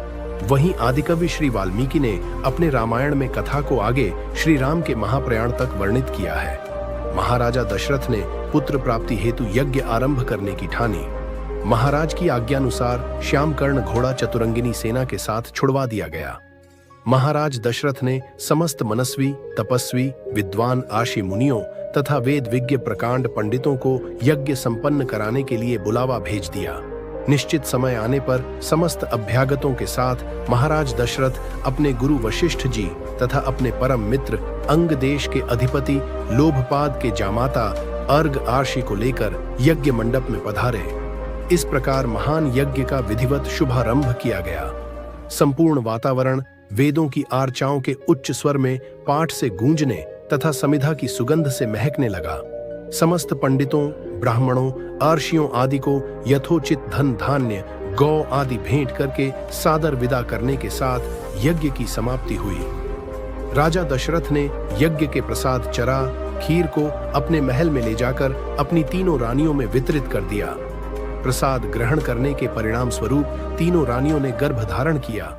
जब चैत्र मास के शुक्ल पक्ष की नवमी तिथि को पुनर्वसु नक्षत्र में सूर्य, मंगल, शनि, बृहस्पति तथा शुक्र अपने अपने उच्च स्थानों में विराजमान थे, कर्क लग्न का उदय होते ही महाराज दशरथ की बड़ी रानी कौशल्या के गर्भ से एक शिशु का जन्म हुआ, जो कि नील वर्णम, चुंबकीय आकर्षण वाले, अत्यंत तेजोमय, परम कांतिवान तथा अत्यंत सुंदर था। उस शिशु को देखने वाले देखते रह जाते थे। इसके पश्चात शुभ नक्षत्रों और शुभ घड़ी में महारानी कैकेयी के एक तथा तीसरी रानी सुमित्रा के 2 तेजस्वी पुत्रों का जन्म हुआ। संपूर्ण राज्य में आनंद मनाया जाने लगा। महाराज के 4 पुत्रों के जन्म के उल्लास में गंधर्व गान करने लगे और अप्सराएं नृत्य करने लगी। देवता अपने विमानों में बैठकर पुष्प वर्षा करने लगे। महाराज ने उन्मुक्त हस्त से राजद्वार पर आए भाट, चारण तथा आशीर्वाद देने वाले ब्राह्मणों और याचकों को दान दक्षिणा दी। पुरस्कार में प्रजाजनों को धन धान्य तथा दरबारियों को रत्न आभूषण प्रदान किए गए। 4 पुत्रों का नामकरण संस्कार महर्षि वशिष्ठ के द्वारा किया गया तथा उनके नाम रामचंद्र, भरत, लक्ष्मण और शत्रुघ्न रखे गए। आयु बढ़ने के साथ ही साथ रामचंद्र गुणों में भी अपने भाइयों से आगे बढ़ने तथा प्रजा में अत्यंत लोकप्रिय होने लगे। उनमें अत्यंत विलक्षण प्रतिभा थी, जिसके परिणाम स्वरूप अल्पकाल में ही वे समस्त विषयों में पारंगत हो गए। उन्हें सभी प्रकार के अस्त्र शस्त्रों को चलाने तथा हाथी, घोड़े एवं सभी प्रकार के वाहनों की सवारी में उन्हें असाधारण निपुणता प्राप्त हो गई। वे निरंतर माता पिता और गुरुजनों की सेवा में लगे रहते थे। उनका अनुसरण शेष 3 भाई भी करते थे। गुरुजनों के प्रति जितनी श्रद्धा भक्ति इन 4 भाइयों में थी, उतना ही उनमें परस्पर बलराम अवतार महाभारत युद्ध के समय कई लोग युद्ध में शामिल नहीं हुए थे। उनमें से एक भगवान श्री कृष्ण के भाई बलराम भी थे, जिन्हें बलदाऊ भी कहते हैं। बलराम बहुत शक्तिशाली थे। उन्होंने कई युद्ध लड़े थे, लेकिन उनके महाभारत के युद्ध में शामिल नहीं होने के कई कारण थे। आइए जानते हैं बलराम के बारे में विशेष राज्य। कृष्ण को विष्णु तो बलराम को शेषनाग का अवतार माना जाता है। कहते हैं कि जब कंस ने देवकी वसुदेव के 6 पुत्रों को मार डाला, तब देवकी के गर्भ में भगवान बलराम पधारे। योग माया ने उन्हें आकर्षित करके नंद बाबा के यहाँ निवास कर रही श्री रोहिणी जी के गर्भ में पहुंचा दिया। इसलिए उनका एक नाम संकर्षण पड़ा। बलराम जी का विवाह रेवती से हुआ था। बलवानों में श्रेष्ठ होने के कारण उन्हें बलभद्र भी कहा जाता है। इनके नाम से मथुरा में दाऊ जी का प्रसिद्ध मंदिर है। जगन्नाथ की रथ यात्रा में इनका भी एक रथ होता है। यह गदा धारण करते हैं। मौसूल युद्ध में यदुवंश के संहार के बाद बलराम ने समुद्र तट पर आसन लगाकर देह त्याग दी थी। जरासंध को बलराम जी ही अपने योग्य प्रतिद्वंद्वी जान पड़े। यदि श्री कृष्ण ने मना न किया होता तो बलराम जी प्रथम आक्रमण में ही उसे यमलोक भेज देते। भगवान कृष्ण के बड़े भाई बलराम ने श्री कृष्ण को कई बार समझाया कि हमें युद्ध में शामिल नहीं होना चाहिए, क्योंकि दुर्योधन और अर्जुन दोनों ही हमारे मित्र हैं। ऐसे धर्म संकट के समय दोनों का ही पक्ष न लेना उचित होगा। लेकिन कृष्ण को किसी भी प्रकार की कोई दुविधा नहीं थी। उन्होंने इस समस्या का भी हल निकाल लिया था। उन्होंने दुर्योधन से ही कह दिया था कि तुम मुझे और मेरी सेना दोनों में से किसी एक का चयन कर लो। दुर्योधन ने कृष्ण की सेना का चयन किया। महाभारत में वर्णित है कि जिस समय युद्ध की तैयारियां हो रही थीं और उधर एक दिन भगवान श्री कृष्ण के बड़े भाई बलराम पांडवों की छावनी में अचानक पहुंचे। दाऊ भैया को आता देख श्री कृष्ण, युधिष्ठिर आदि बड़े प्रसन्न हुए। सभी ने उनका आदर किया। सभी को अभिवादन कर बलराम धर्मराज के पास बैठ गए। फिर उन्होंने बड़े व्यथित मन से कहा कि कितनी बार मैंने कृष्ण को कहा कि हमारे लिए तो पांडव और कौरव दोनों ही एक समान हैं। दोनों को मूर्खता करने की सूझी है। इसमें हमें बीच में पड़ने की आवश्यकता नहीं, पर कृष्ण ने मेरी एक न मानी। कृष्ण को अर्जुन के प्रति स्नेह इतना ज्यादा है कि वे कौरवों के विपक्ष में हैं। अब जिस तरफ कृष्ण हो उसके विपक्ष में कैसे जाऊं? भीम और दुर्योधन दोनों ने ही मुझसे गदा सीखी है। दोनों ही मेरे शिष्य हैं। दोनों पर मेरा एक जैसा स्नेह है। इन दोनों कुरुवंशियों को आपस में लड़ते देखकर मुझे अच्छा नहीं लगता, अतः मैं तीर्थ यात्रा पर जा रहा हूँ। 9 बुद्ध अवतार एस धम्मो सनातनो, अर्थात यही है सनातन धर्म। बुद्ध का मार्ग ही सच्चे अर्थों में धर्म का मार्ग है। दोनों तरह की अतियों से अलग, एकदम स्पष्ट और साफ। जिन्होंने इसे नहीं जाना उन्होंने कुछ नहीं जाना। बुद्ध को भगवान का 9वां अवतार माना जाता है। बुद्ध को महात्मा या स्वामी कहने वाले उन्हें कतई नहीं जानते। बुद्ध सिर्फ बुद्ध जैसे हैं। अवतारों की कड़ी में बुद्ध अंतिम है। उनके बाद प्रलय काल तक कोई अवतार नहीं होने वाला है। हिंदू और बौद्ध दोनों ही धर्मों के लिए बुद्ध का होना अर्थात धर्म का होना है। बुद्ध इस भारत की आत्मा है। बुद्ध को जानने से भारत भी जाना हुआ माना जाएगा। बुद्ध को जानना अर्थात धर्म को जानना है। यह संयोग ही है कि वैशाख पूर्णिमा के दिन बुद्ध का जन्म नेपाल के लुम्बिनी में ईसा पूर्व 563 को हुआ। इसी दिन 528 ईसा पूर्व उन्होंने बोध गया में एक वृक्ष के नीचे जाना कि सत्य क्या है, और इसी दिन उन्होंने 583 ईसा पूर्व को 80 वर्ष की उम्र में दुनिया को कुशीनगर में अलविदा कह गए। गौतम बुद्ध का जन्म ईसा से 563 साल पहले नेपाल के लुम्बिनी वन में हुआ। उनकी माता कपिलवस्तु की महारानी महामाया देवी जब अपने नैहर देवदह जा रही थीं, तो उन्होंने रास्ते में लुम्बिनी वन में बुद्ध को जन्म दिया। कपिलवस्तु और देवदह के बीच नौतनवा स्टेशन से 8 मील दूर पश्चिम में रुक्मिंदेई नामक स्थान के पास उस काल में लुम्बिनी वन हुआ करता था। उनका जन्म नाम सिद्धार्थ रखा गया। सिद्धार्थ के पिता शुद्धोदन कपिलवस्तु के राजा थे और उनका सम्मान नेपाल ही नहीं समूचे भारत में था। सिद्धार्थ की मौसी गौतमी ने उनका लालन पालन किया, क्योंकि सिद्धार्थ के जन्म के 7 दिन बाद ही उनकी मां का देहांत हो गया था। वैसे तो सिद्धार्थ ने कई विद्वानों को अपना गुरु बनाया, किंतु गुरु विश्वामित्र के पास उन्होंने वेद और उपनिषद पढ़े, साथ ही राजकाज और युद्ध विद्या की भी शिक्षा ली। कुश्ती, घुड़दौड़, तीर कमान, रथ हाँकने में कोई उनकी बराबरी नहीं कर सकता था। शाक्य वंश में जन्मे सिद्धार्थ का 16 वर्ष की उम्र में दंडपाणि शाक्य की कन्या यशोधरा के साथ विवाह हुआ। यशोधरा से उनको एक पुत्र मिला जिसका नाम राहुल रखा गया। बाद में यशोधरा और राहुल दोनों बुद्ध के भिक्षु हो गए थे। बुद्ध के जन्म के बाद एक भविष्यवक्ता ने राजा शुद्धोदन से कहा था कि यह बालक चक्रवर्ती सम्राट बनेगा, लेकिन यदि वैराग्य भाव उत्पन्न हो गया तो इसे बुद्ध होने से कोई नहीं रोक सकता, और इसकी ख्याति समूचे संसार में अनंत काल तक कायम रहेगी। राजा शुद्धोदन सिद्धार्थ की चक्रवर्ती सम्राट बनते देखना चाहते थे, इसीलिए उन्होंने सिद्धार्थ के आसपास भोग विलास का भरपूर प्रबंध कर दिया, ताकि किसी भी प्रकार से वैराग्य उत्पन्न न हो। 3 रथुओं के लायक 3 सुंदर महल बनवा दिए। वहां पर नाच गाना और मनोरंजन की सारी सामग्री जुटा दी गई। दास दासी उनकी सेवा में रख दिए गए। लेकिन एक दिन वसंत ऋतु में सिद्धार्थ बगीचे की सैर करने निकले। रास्ते में सांसारिक दुख देखकर विचलन हुआ और सब कुछ बदल गया। मन में वैराग्य भाव तो था ही, इसके अलावा क्षत्रिय शाक्य संघ से वैचारिक मतभेद के चलते संघ ने उनके समक्ष 2 प्रस्ताव रखे थे। वह यह कि फांसी चाहते हो या कि देश छोड़कर जाना। सिद्धार्थ ने कहा कि जो आप दंड देना चाहें। शाक्यों के सेनापति ने सोचा कि दोनों ही स्थिति में कौशल नरेश को सिद्धार्थ से हुए विवाद का पता चल जाएगा और हमें दंड भुगतना होगा। तब सिद्धार्थ ने कहा कि आप निश्चिंत रहें, मैं सन्यास लेकिन चुपचाप ही देश से दूर चला जाऊंगा। आपकी इच्छा भी पूरी होगी और मेरी भी।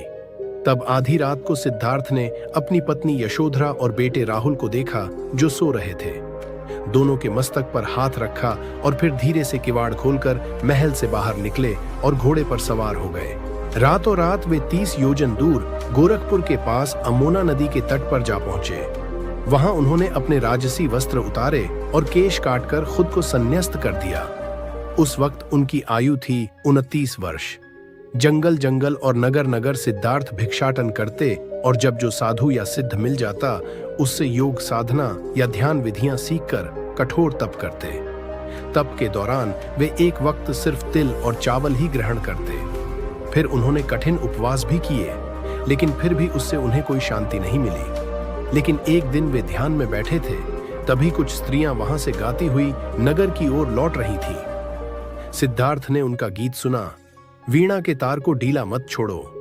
ढीला छोड़ देने से उनका सुरीला स्वर नहीं निकलेगा, पर तारों को इतना कसो भी मत कि वे टूट जाएं। सिद्धार्थ को यह बात जंच गई और यह समझ में आ गया कि किसी भी प्राप्ति के लिए मध्यम मार्ग ही श्रेष्ठ होता है। सुजाता नाम की एक महिला ने वट वृक्ष से मन्नत मांगी थी कि मुझको यदि पुत्र हुआ तो खीर का भोग लगाऊंगी।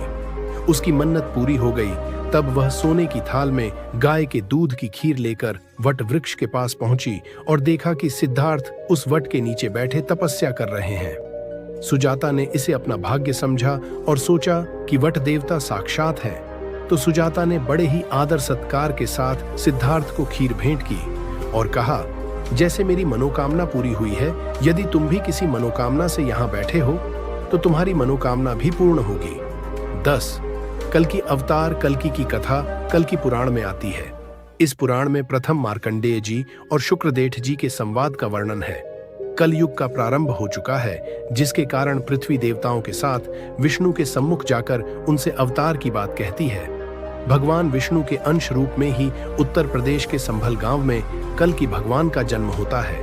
उसके आगे कल्कि भगवान की देवीय गतिविधियों का सुंदर वर्णन मन को बहुत सुंदर अनुभव कराता है।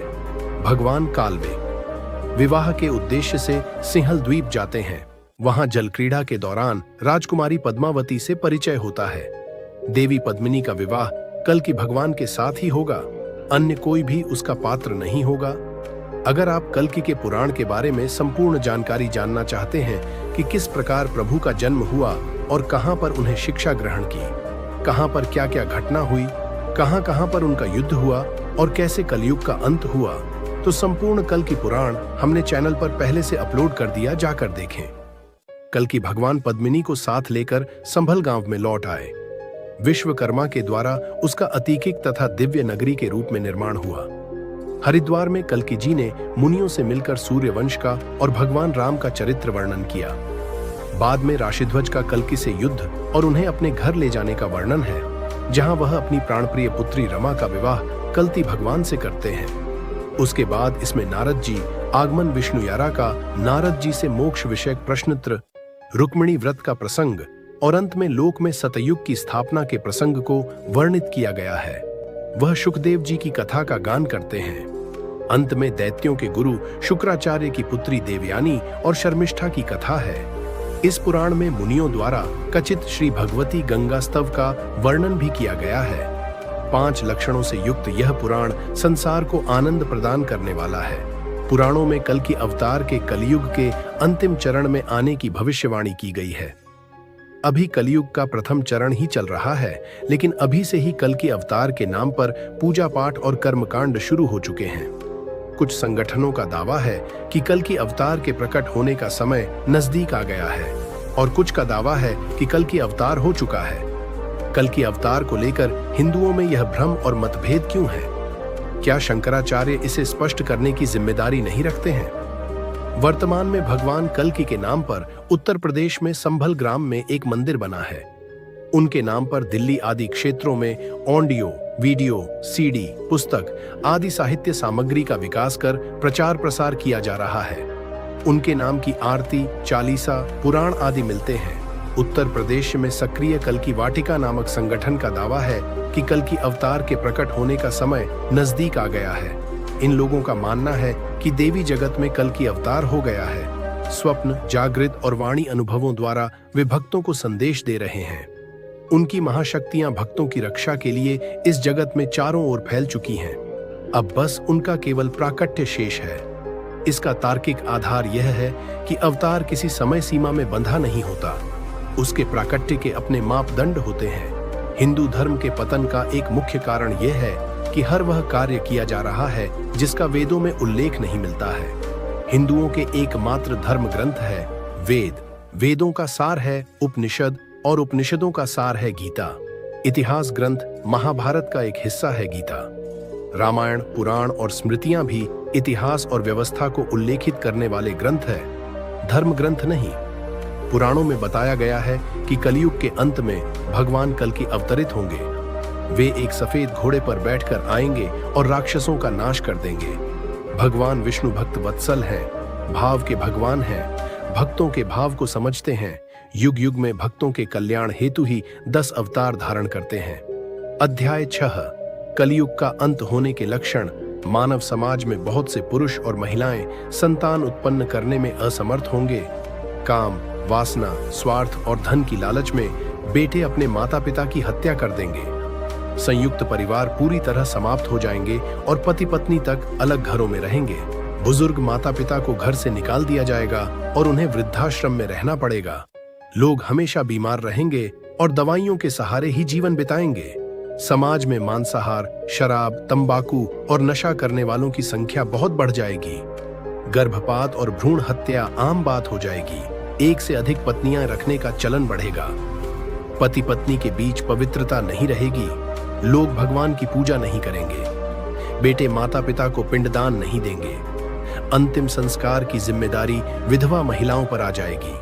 पुरुष पुरुषों से और स्त्रियां स्त्रियों से विवाह करेंगी। भाई बहन तक विवाह करेंगे। कुछ स्थानों पर पिता बेटी से भी संबंध बनाएंगे। पुरुष और महिलाएं म्लेच्छ वेशभूषा में रहेंगे। पुरुष भी बच्चों को जन्म देंगे। पुरुष अपने सिर पर बाल रखेंगे लेकिन कान के ऊपर से बाल काट देंगे। मामी भांजे, चाची भतीजे, सास दामाद, मामा भांजी तक विवाह करेंगे। लोग पूरी तरह पाश्चात्य सभ्यता अपनाएंगे। विवाहित स्त्रियां सिंदूर और चूड़ियां पहनना छोड़ देंगी। कोई भी व्यक्ति अपनी पूरी उम्र नहीं जी पाएगा। लोग गीता भागवत छोड़कर कामशास्त्र पढ़ेंगे। तुलसी और कुलदेवी की पूजा बंद हो जाएगी। झूठ बोलने वाले लोग बहुत बढ़ जाएंगे। भ्रष्ट, पापी और अज्ञानी लोगों को समाज में मान सम्मान मिलेगा। विवाह में जाति धर्म का कोई विचार नहीं रहेगा। छोटे पुरुष बड़ी उम्र की स्त्रियों से शादी करेंगे। विद्वान लोग गायत्री मंत्र छोड़कर तंत्र मंत्र और जादू सीखेंगे। जो सुरक्षा करने वाले होंगे वही नुकसान करेंगे।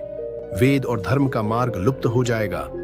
महिलाएं खुले बालों में घूमेंगी और युवा स्त्रियां अपने शरीर का प्रदर्शन करेंगी। स्त्रियां शरीर बेचकर जीवन यापन करेंगी। शासन करने वाले राजा नहीं होंगे। लोग एकादशी का व्रत करेंगे पर मांसाहारी भोजन खाएंगे। कुछ लोग महाप्रसाद के साथ मांस और शराब खाएंगे। लोग दिन रात का ध्यान न रखते हुए असमय भोजन, भ्रमण और सोएंगे।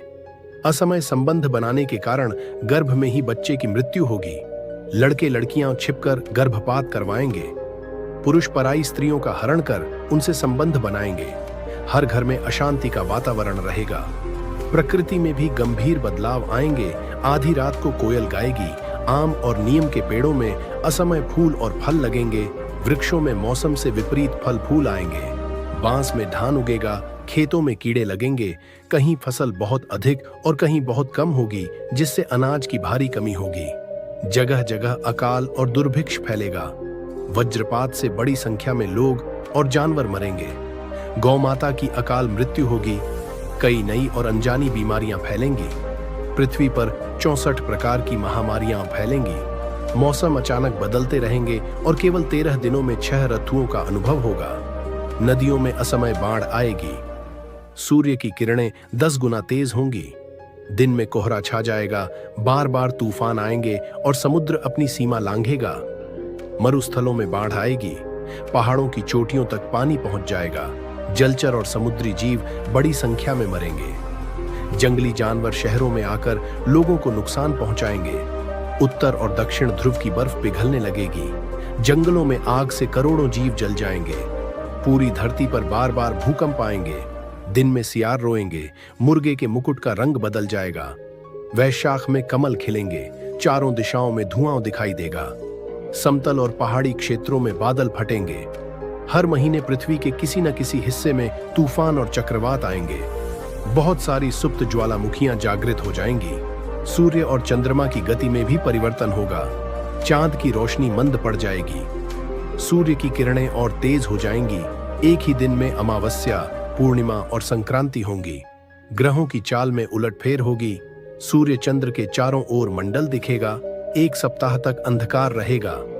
अंत में भगवान कल की नए सूर्य, चंद्रमा और नक्षत्रों की स्थापना करेंगे। धार्मिक स्थान भी अछूते नहीं रहेंगे। मंदिरों पर वज्रपात होगा। ध्वज जलेंगे। मूर्तियां चुराई जाएंगी। मंदिरों में पाप कर्म होंगे। कई पुजारी मांस और शराब लेकर पूजा करेंगे। दर्शनार्थी भी इसी स्थिति में मंदिरों में प्रवेश करेंगे। मंदिरों का आध्यात्मिक माहौल खत्म हो जाएगा। देवी देवता गांव छोड़ देंगे। गुरु परंपरा का भी पतन होगा। कई लोग पेट भरने के लिए गुरु बनेंगे, लेकिन उन्हें धर्म का ज्ञान नहीं होगा। तंत्र साधना करने वाले खुद को गुरु कहेंगे। भूत प्रेत भगाने वाले बड़े गुरु कहलाएंगे। मांसाहार और शराब को गुरु परंपरा में स्थान मिलेगा। ऊंची जातियों के लोग मछली पकड़ेंगे। ब्रह्मचारी ब्रह्मचर्य का पालन नहीं करेंगे। लोग अपने नाम बदलकर संत, स्वामी, दास आदि उपाधियां जोड़ेंगे। नारंगी वस्त्र पहनकर अपने को संत बताएंगे। झूठी कहानियां बनाकर जंगलों को पवित्र घोषित करेंगे। शिष्याओं से विवाह कर उन्हें पटरानी बनाएंगे।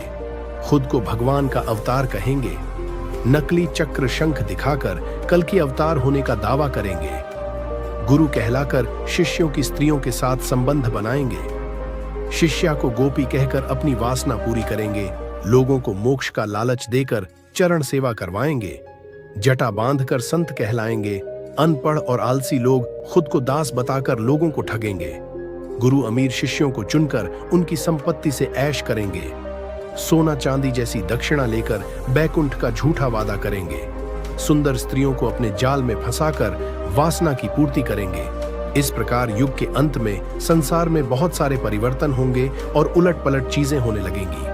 भविष्य मालिका में महापुरुष पंच सखाओं ने कहा है कि कलयुग संपूर्ण खत्म होने पर ये सभी लक्षण दिखाई देंगे।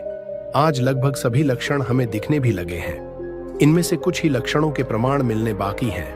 अतः हम यह कह सकते हैं कि कलयुग संपूर्ण रूप से खत्म हो चुका है और यह संगम युग या युग संध्या का समय चल रहा है। अध्याय 7 म्लेच्छ किसे कहते हैं? सत्य युग में भगवान विष्णु ने अवतार लेकर संसार में सत्य, शांति, दया, क्षमा और मैत्री की संस्थापना की। तब सभी मनुष्य शास्त्रों के ज्ञाता थे और सभी वैदिक परंपरा के अनुसार जीवन बिताते थे। उस समय ज्ञान की दृष्टि से आर्षि मुनि अहंकारी और अभिमानी हो गए थे। उस पाप के कारण सत्य युग का अंत हो गया।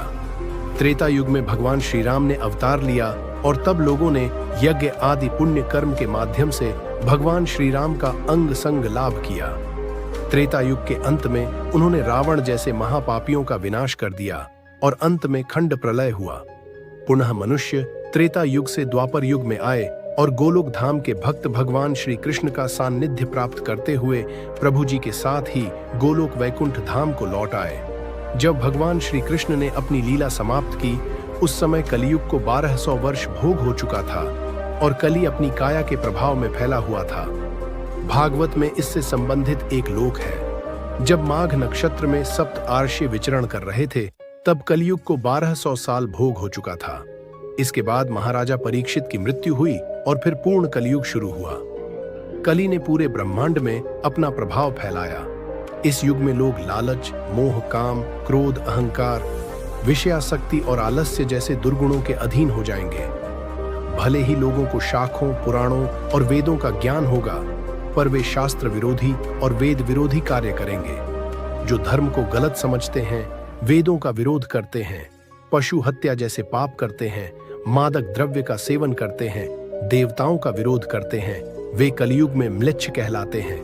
इन दुष्ट पापियों और म्लेच्छों का नाश करने के लिए भगवान कल की अवतरित होंगे और धूमकेतु जैसा भयंकर रूप धारण करेंगे। अध्याय 8 कलियुग में भगवान के 3 शास्त्रों में सत्य युग, त्रेता युग, द्वापर युग और कलियुग, इन 4 युगों का वर्णन है। भगवान महाविष्णु ने उक्त 4 युगों में 24 अवतार लिए हैं।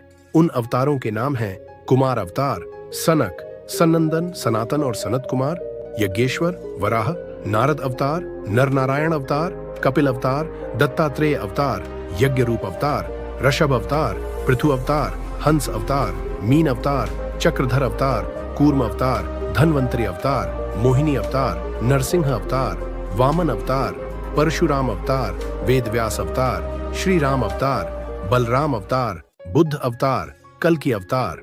उक्त 24 अवतारों में महाप्रभु ने धर्म की स्थापना के लिए मुख्य 10 अवतार लिए।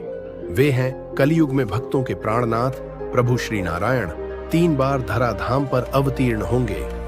कलियुग में भगवान का पहला अवतार भगवान बुद्ध भविष्य मालिका के अनुसार कलियुग के मध्य भाग में भगवान बुद्ध अवतार लेंगे। भक्त कवि जयदेव ने भी इस संबंध में अपनी दशावतार स्तुति में बुद्ध अवतार का वर्णन किया है।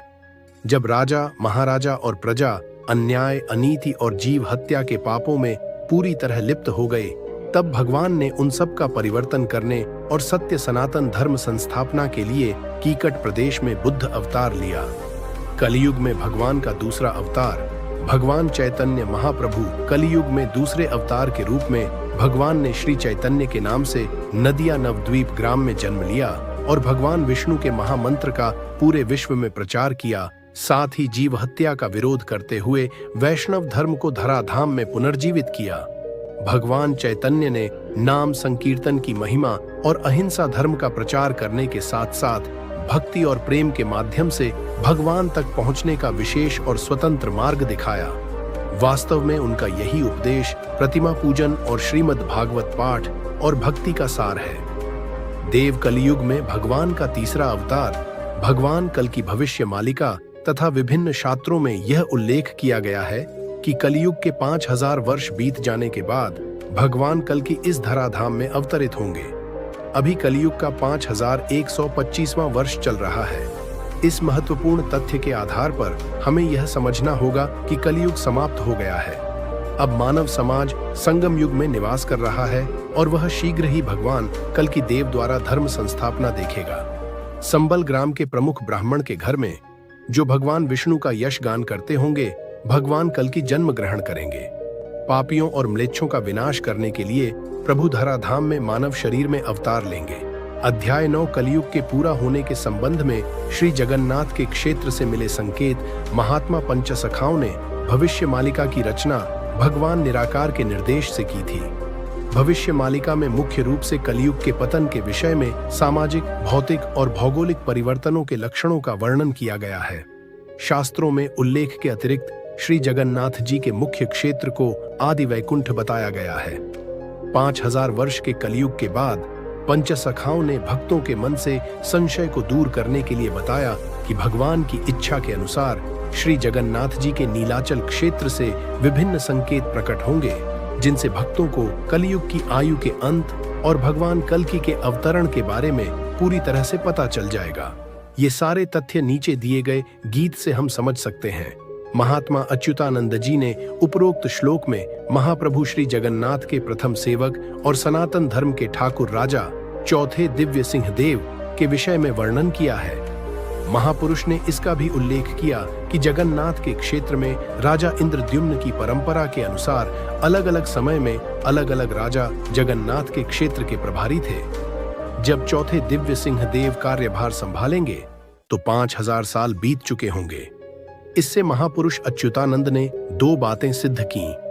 एक ओर तो चौथे दिव्य सिंह देव राजा के रूप में पदभार संभालेंगे और दूसरी बात यह है कि कलियुग के 5000 वर्ष पहले ही बीत चुके हैं। अभी कलियुग का 5125वां वर्ष चल रहा है।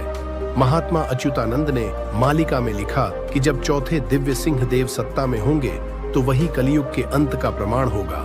पुनः महापुरुष अच्युतानंद जी ने उपरोक्त पंक्तियों में समझाया कि जब चतुर्थ दिव्य सिंह देव श्री क्षेत्र में शासन करेंगे तो भगवान जगन्नाथ कल की अवतार ग्रहण कर मानव शरीर धारण कर साकार रूप में जन्म लेंगे और धर्म की संस्थापना का कार्य करेंगे। चौथे दिव्य सिंह देव के समय में कलयुग पूरा हो जाएगा और भगवान जगन्नाथ को कल्कि के रूप में एक बालक होकर जन्म लेना होगा।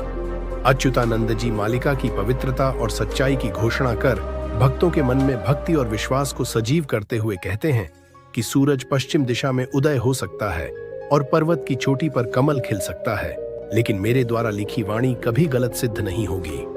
महापुरुष अच्युतानंद ने उपरोक्त पंक्ति में लिखा है कि जब श्री क्षेत्र में चौथे दिव्य सिंह देव राजा होंगे तो कलयुग के अंत के पहले से ही सत्य युग की शुरुआत होगी, लेकिन सत्य युग का प्रभाव नहीं होगा।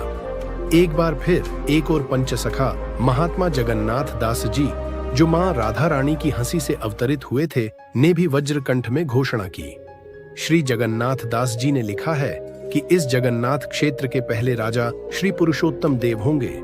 श्री पुरुषोत्तम देव सहित 19 राजा मंदिर के शासन के लिए उत्तरदायी होंगे। वर्तमान समय में मालिका की बात सत्य हो रही है और 19वें राजा के रूप में श्री दिव्य सिंह देव दायित्व निर्वहन कर रहे हैं। साथ ही महापुरुष जगन्नाथ दास ने लिखा कि 19वें राजा श्री दिव्य सिंह देव का कोई पुत्र नहीं होगा। मालिका की वाणी को मानकर आज प्रभु के भक्त प्रमाण पा रहे हैं। महापुरुषों ने जो लिखा उसके 600 वर्षों के बाद उनकी वाणी वास्तविकता बन गई है। अतः ये समझ लेना चाहिए कि कलयुग समाप्त हो गया है और धर्म संस्थापना का कार्य चल रहा है। जब श्री जगन्नाथ धाम के मुख्य मंदिर से पत्थर गिरेगा तब हम जानेंगे कि कलयुग का अंत हो गया है। महापुरुष के ये वचन भी सिद्ध हो गए। गत 16 जून 1990 को श्री मंदिर के आमला वेढ़ा से एक पत्थर गिरा और इसकी जांच के लिए केंद्रीय बजट विभाग द्वारा एक समिति गठित की गई, लेकिन अब तक वैज्ञानिक यह नहीं जान पाए कि इतना बड़ा पत्थर 1 टन से अधिक वजनी कहां से और कैसे गिर गया। यह वैज्ञानिकों के लिए एक आश्चर्यजनक घटना रही है। सभी महात्माओं और ऋषियों के शब्द सत्य सिद्ध हुए हैं और भक्तों को चेतावनी देने के लिए आमला बेड़ा से पत्थर गिरकर कलयुग के अंत का प्रमाण पहले ही दिया जा चुका है। महापुरुष अच्युतानंद जी ने अपने भविष्य मालिका ग्रंथ गरुड़ संवाद में उल्लेख किया है कि एक दिन भगवान के प्रमुख भक्त विनीतानंदन गरुड़ ने महाप्रभु से पूछा कि भगवान, आपने चारों युग में अवतार लिया है और कलयुग के अंत में आप कल की अवतार लेंगे तो 4 युगों के भक्तों और भगवान का मिलन होगा। जब आप नीलाचल छोड़ेंगे, दारू ब्रह्म से साकार ब्रह्म बनेंगे, तो भक्तों को वैकुंठ से क्या लक्षण दिखाई देंगे जिससे भक्तों को विश्वास हो जाएगा कि आपके कल की अवतार का समय आ गया है, ताकि भक्त मालिका का अनुसरण करें और आपका आशीर्वाद प्राप्त करें। जब भगवान नीलाचल छोड़ देंगे तो भक्तों को एक संकेत मिलेगा, उसे देखकर ही विश्वास होगा। जब मैं नीलाचल छोड़ूंगा तब मेरे ज्येष्ठ भाई बलराम नीलाचल क्षेत्र का दायित्व ग्रहण करेंगे और नीलाचल क्षेत्र के क्षेत्राधीश्वर बनेंगे। शक्ति स्वरूपिणी मां विमला और लोकनाथ महाप्रभु उस समय उस क्षेत्र में होंगे, लेकिन मैं मानव रूप में जन्म लूंगा। फिर गरुड़ ने पूछा कि पहला संकेत क्या होगा, ताकि भक्तगण मालिका को पढ़कर समझ लें कि आपने नीलाचल छोड़ दिया है। जब श्री जगन्नाथ जी के मुख्य मंदिर में चूने का जो लेप है उससे कुछ कुछ निकल आएगा, अर्थात चूना झड़ने लगेगा, तब श्री जगन्नाथ मंदिर के शिखर पर लगा नील चक्र थोड़ा टेढ़ा हो जाएगा और उस समय भारत की आर्थिक स्थिति अच्छी नहीं होगी। जब जगन्नाथ मंदिर से चूने का लेप झड़ गया था, उस समय के प्रधानमंत्री चंद्रशेखर थे, जिन्होंने 3000 टन सोना गिरवी रखकर भारत में पैसे की कमी पूरी की और भारत ने बचाव की अर्थव्यवस्था लागू कर अपनी आर्थिक स्थिति में सुधार किया।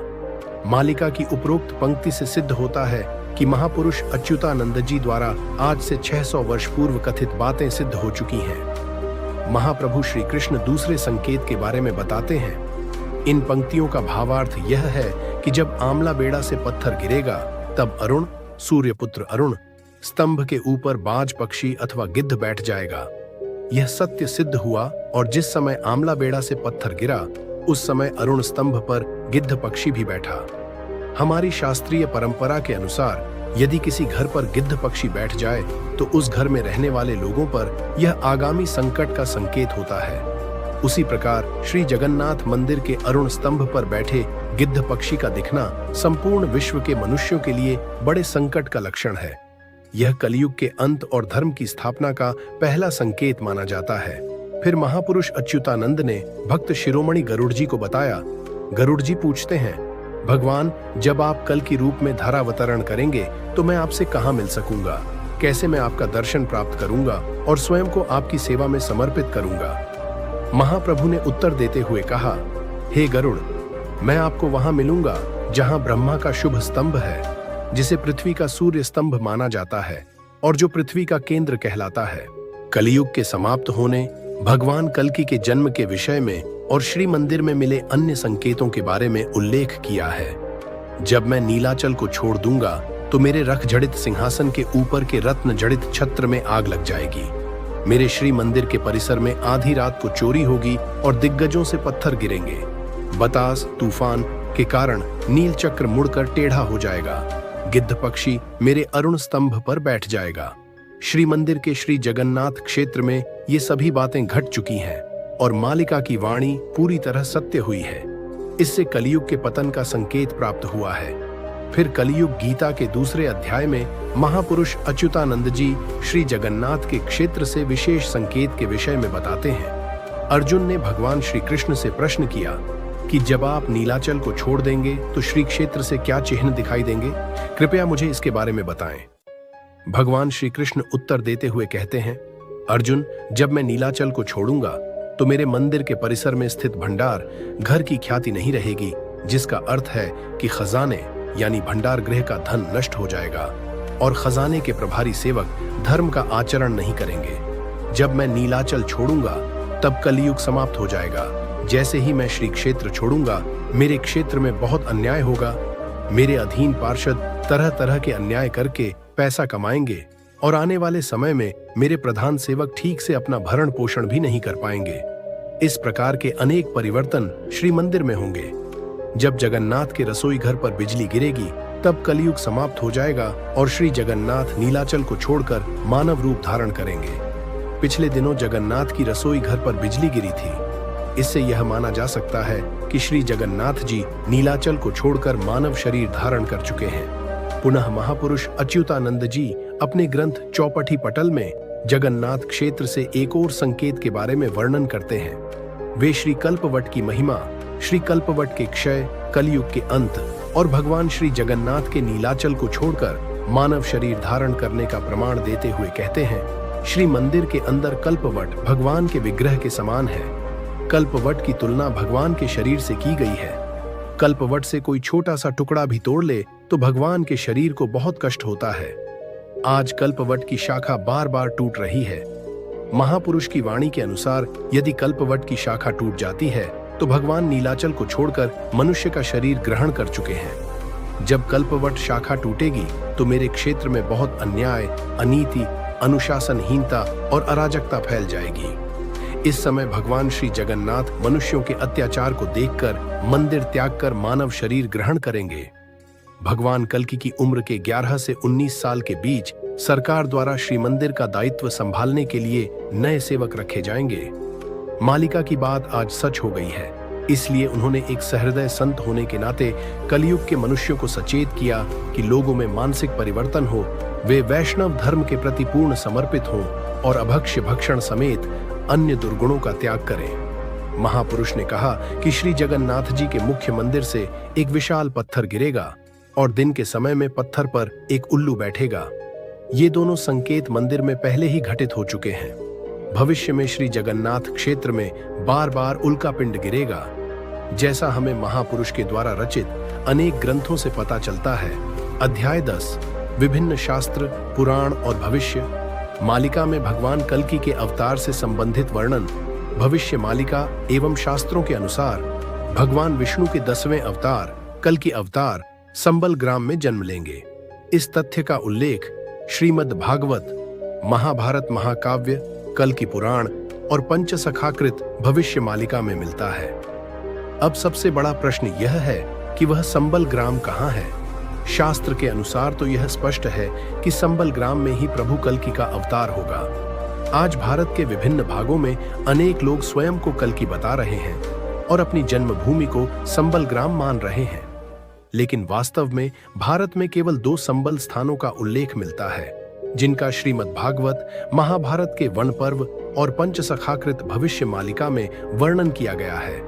बाद में जब द्वापर युग के अंत में भगवान वेद व्यास ने महाभारत की रचना की, तब महाभारत के वन पर्व में भगवान कल्कि का जन्म संभूत संबल गांव में होने का उल्लेख किया।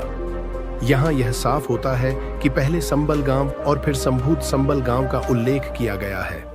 भगवान वेद व्यास ने भगवान कल्कि अवतार के जन्म स्थान का संबल ग्राम या संभूत संबल के नाम से उल्लेख किया है। भारत में उत्तर प्रदेश राज्य के मुरादाबाद जिले में संबल नामक एक गांव है। साथ ही ओडिशा राज्य के जाजपुर जिले में जिस स्थान पर मां बिरजा देवी विराजमान है, उसके पूर्वी भाग में स्थित ब्राह्मणों के गांव को पंचसखाओं ने संबल गांव के रूप में वर्णित किया है। भगवान वेदव्यास ने महाभारत के वन पर्व में उल्लेख किया है कि जहां यज्ञ करने के उद्देश्य से ब्राह्मणों का गांव स्थापित किया गया था, उसी गांव में भगवान विष्णु के यश गान करने वाले एक प्रमुख ब्राह्मण के घर में भगवान कल्कि जन्म लेंगे। ओडिशा के इतिहास के अनुसार सोमवंशी परिवार के राजा जजाति केशरी ने उत्तर प्रदेश के कन्नौज से 10,000 ब्राह्मणों को लाकर मां बिरजा क्षेत्र के पूर्वी भाग में बसाया और उन्हीं उच्च कुलोत्पन्न ब्राह्मणों द्वारा दशाश्वमेध यज्ञ करवाया। इससे हमें स्पष्ट प्रमाण मिलता है कि भगवान कल्कि का जन्म नए संभल या संभूत संभल में होगा, न कि पुराने संभल ग्राम में। इसका स्पष्ट प्रमाण पंचसखाओं ने भविष्य मालिका ग्रंथ में किया है, जिसका वर्णन महापुरुष अच्युतानंद द्वारा रचित विरजा महात्म्य ग्रंथ के 2 स्कंध में मिलता है। श्री व्यास देव की वाणी के समर्थन में ओडिशा के जाजपुर ग्राम में मां बिरजा देवी के मंदिर की पूर्वी ओर स्थापित ब्राह्मणों की नगरी ही संभल ग्राम है। उन्होंने इसे सिद्ध किया है। और मैं आपसे कहा था शुरुआत में ही कि भविष्य मालिक जो ग्रंथ है वह कई हजार सालों से रहस्यमय में रूप से लुप्त हो चुका है। हमने कई सारे मटेरियल निकालकर ऑनलाइन ऑफलाइन जितना हो सकता था उतना उन सब की मदद से हमने आज की यह वीडियो बनाई है। हो सकता है कि इसमें भी कोई प्रभु की लीला या रहस्य छिपा हो, लेकिन हमसे जितना हो सकता है हम आपके लिए उतना वैल्यूएबल कंटेंट लेकर आते रहते हैं और लाते रहेंगे। आप इन सारी वीडियो को एक बार जाकर जरूर देखें। भविष्य मालिक की हमें जो भी जानकारी भविष्यवाणी मिलती रहेगी हम उनको आपके साथ साझा करते रहेंगे। आप सभी हमारी मेंबरशिप ले सकते हैं, हमें सुपर थैंक्स कर सकते हैं सहयोग करने के लिए। और आप सभी से एक विनती है कि कृपया कर आप सभी वीडियो को लाइक करना बिल्कुल भी ना भूलें और चैनल को 100% सब्सक्राइब कर दें, क्योंकि आप वीडियो तो देखते हो लेकिन सब्सक्राइब नहीं करते। सब्सक्राइब कर दो ताकि हम सनातन संस्कृति को और आगे ले जा सके। और अगर आपको पार्ट 2 चाहिए तो आप कमेंट कर सकते हैं। मिलते हैं अगली वीडियो में। हरे कृष्णा, राधे।